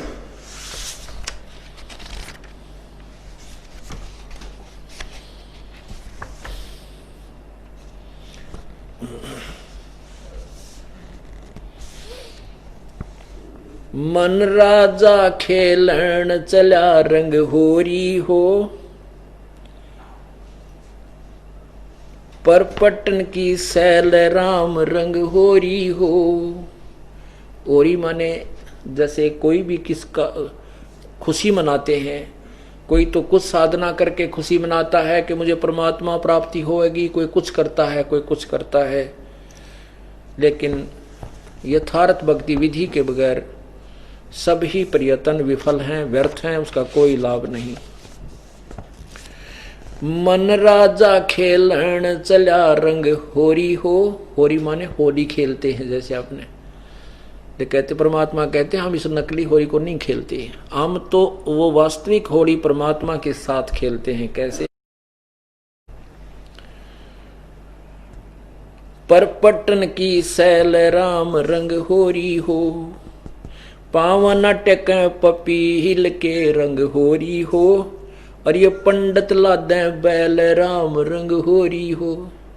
वो तो सिंपल सा जो मंत्र है इन चारों वेदों में नहीं है। ये पंडित ब्राह्मण लोग, विद्वान ऋषि बड़े बड़े बैलों के ऊपर सारे सदग्रंथ धर के शास्त्रार्थ करते फिरा करते, कहते वो मंत्र इन तुम्हारे सदग्रंथों में नहीं है।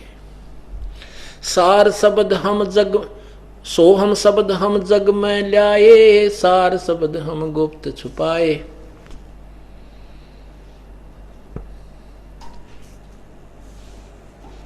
पावन टक पपील के रंग होरी हो, ये पंडित लादे बैल राम रंग होरी हो। जावा मैल कबीर का रंग होरी हो, राई ना ठहरावे राम रंग होरी हो। पानिक पवन ना संचर रंग होरी हो, चंद सूर ना जाई राम रंग होरी हो।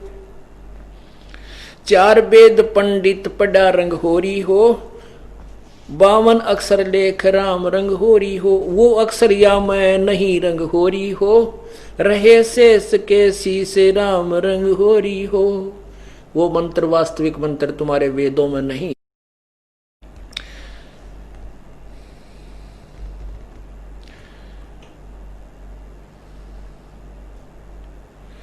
देही माँ विदे है रंग होरी हो, बिन ही रसना नाम राम रंग होरी हो। बिन रसना बगैर बोले वो जाप चपना होता। कौन सा?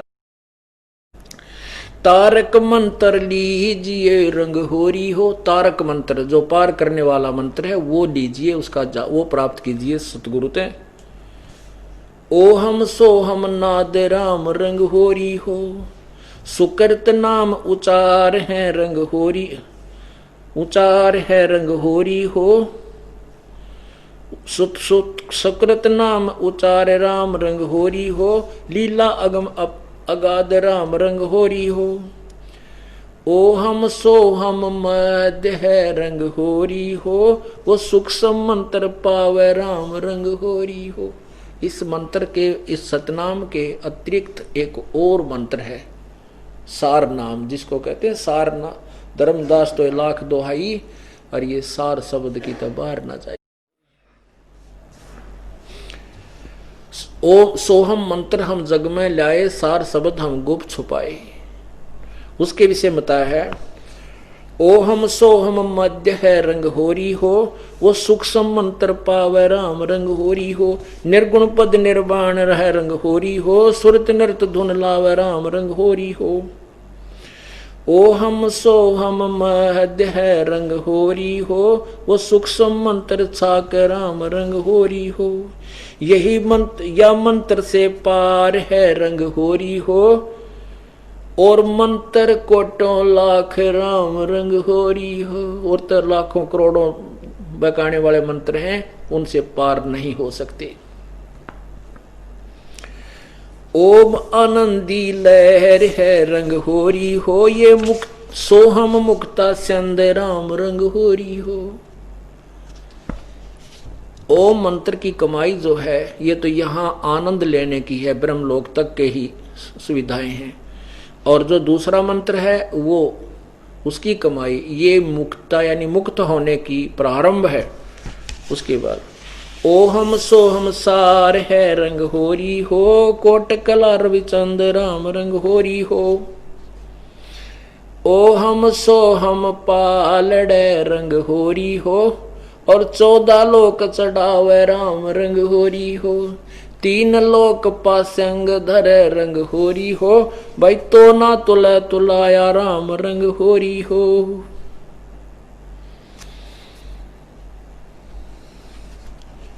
अब क्या बताते हैं कि इस जो मंत्र आपको दिया गया है सतनाम का, ये इतना कीमती है कि एक जो विधिवत साधना मर्यादावत एक श्वास का सिमरन सतनाम का, उसकी कमाई को, उसकी जो कमाई है, उसकी जो कीमत है, उसका वजन एक पालड़े में रख दे, तराजू के में तुला के एक पलड़े में एक मंत्र के जाप की, एक सिमरन के जाप की कमाई पूर्ण संत से लेकर मर्यादा में रहते हुए अधीनी से नम्रता यानी सब मर्यादाओं से, तभी उसकी कीमत बनती है। एक तरफ तो एक सतनाम के जाप को रख दे, एक तरफ यहाँ के 14 लोक चढ़ा दे, और 3 लोक ये स्वर्ग पाताल और स्वर्ग लोक और पृथ्वी लोक और पाताल लोक, इनको पासंग रख दे। पासंग क्या होता था, जैसे पुराने समय में हम देखा करते, ये जो व्यापारी लोग आते थे घर से हमारे कणक लेने आते थे, तो उनकी तराजू कहा करते घर के, भाई तराजू ठीक कर। वो तराजू को ऐसे करते थे तो पलड़ा ऊंचे नीचे हो जाता था, तो उसको बैलेंस करने के लिए, उसको पासिंग लेस करने के लिए, वह पासिंग बोला करते हैं जिसमें कुछ त्रुटि होती। तो उसी कणक में से एक पलड़े में कुछ कणक डाल देते थे, फिर वो बराबर हो जाता था। फिर उस कणक साइड में बट्टे रख देते थे और फिर उससे वो कणक तोलते रहते। वो पासंग, वो व्यर्थ रह जाता था, वो पासिंग थी, वो उसका कोई गिनती नहीं। तो कहते हैं तुम तो यहाँ छोटा मोटा कोई मंत्री पद पा जाए, इसमें फूले नहीं समाते। और इस मंत्र के जाप की इतनी कमाई है कि इन तीनों लोक को, इंद्र का लोक, स्वर्ग लोक में इंद्र का लोक है वो भी, और पृथ्वी की पूरी पृथ्वी का शासन और पाताल लोक, इन सभी को एक पासंग रख दे, ये तो व्यर्थ में रखे जाएं, और 14 लोक चढ़ावे राम रंग होरी हो, तो ना तुले तुलाया राम रंग होरी हो। इस एक श्वास के सिमरण का इतना महत्व है, इतनी कीमत है जो सतनाम है। पुण्यात्माओं, अब मोक्ष होने में कोई रुकावट नहीं होगी, रुकावट होगी यो ज्ञान समझ में आने की। और जब ये तत्व ज्ञान समझ में आ जाएगा, भ्रमित नहीं हो सकते। चाहे यहाँ पर आप कोई ब्रह्मा विष्णु महेश भी आकर आपको डगमग करना चाहे, आप ज्ञान में डगमग नहीं हो सकते। और कुछ दिनों के बाद आप किसी भी वस्तु में डगमग नहीं होगे, चाहे कोई भी आकर के आपको कहे मैं तुझे ये दे दूंगा, मैं तुझे यहाँ, ब्रह्मा कहे, विष्णु कहे, लेकिन ये पता लग जाएगा कि वे हमारी ही कमाई से देंगे, अपने पल्ले से ये कुछ नहीं दे सकते। तो अपनी कमाई को हम क्यों बर्बाद करें। हम सतलोक जाएंगे और सतलोक में वो सुख पाएंगे जो कि कहते 4 मुक्ति जा चंपी करती माया होरी दासी, दास गरीब अभय पद पर से वो मिले राम अविनाशी। तो ये ब्रह्मा विष्णु महेश कौन है? इन्होंने पहले परमात्मा के चरणों में किसी युग में रह करके ये सत साधना की, सतनाम की, और ये रह गए पीछे। इनको सारनाम मिला नहीं, मिल गया तो इन्होंने फिर पूरी कमाई की नहीं, मर्यादा तोड़ दी, तो ये काल के ठह गए। अब इनको सुप्रीम पावर बना दी, यहाँ की 3 लोग के प्रमंत्री बना दिए, अपनी कमाई को ये खर्च खा रहे हैं। और जब ये कमाई समाप्त हो जाएगी 84 लाख योनियों में ठोक दिए जाएंगे। तो पुण्यात्माओं, कहते हैं इंद्र दा राज काग दा बेस्टा। हमने तो यहाँ स्वर्ग का राज भी काग की बीट की तुल समझना चाहिए, तब हम सतलोक चलेंगे, पहुंच सकेंगे। जहां आशा तहां वासा हुई, और मन कर्म वचन सुमरियो सोई सत साहिब।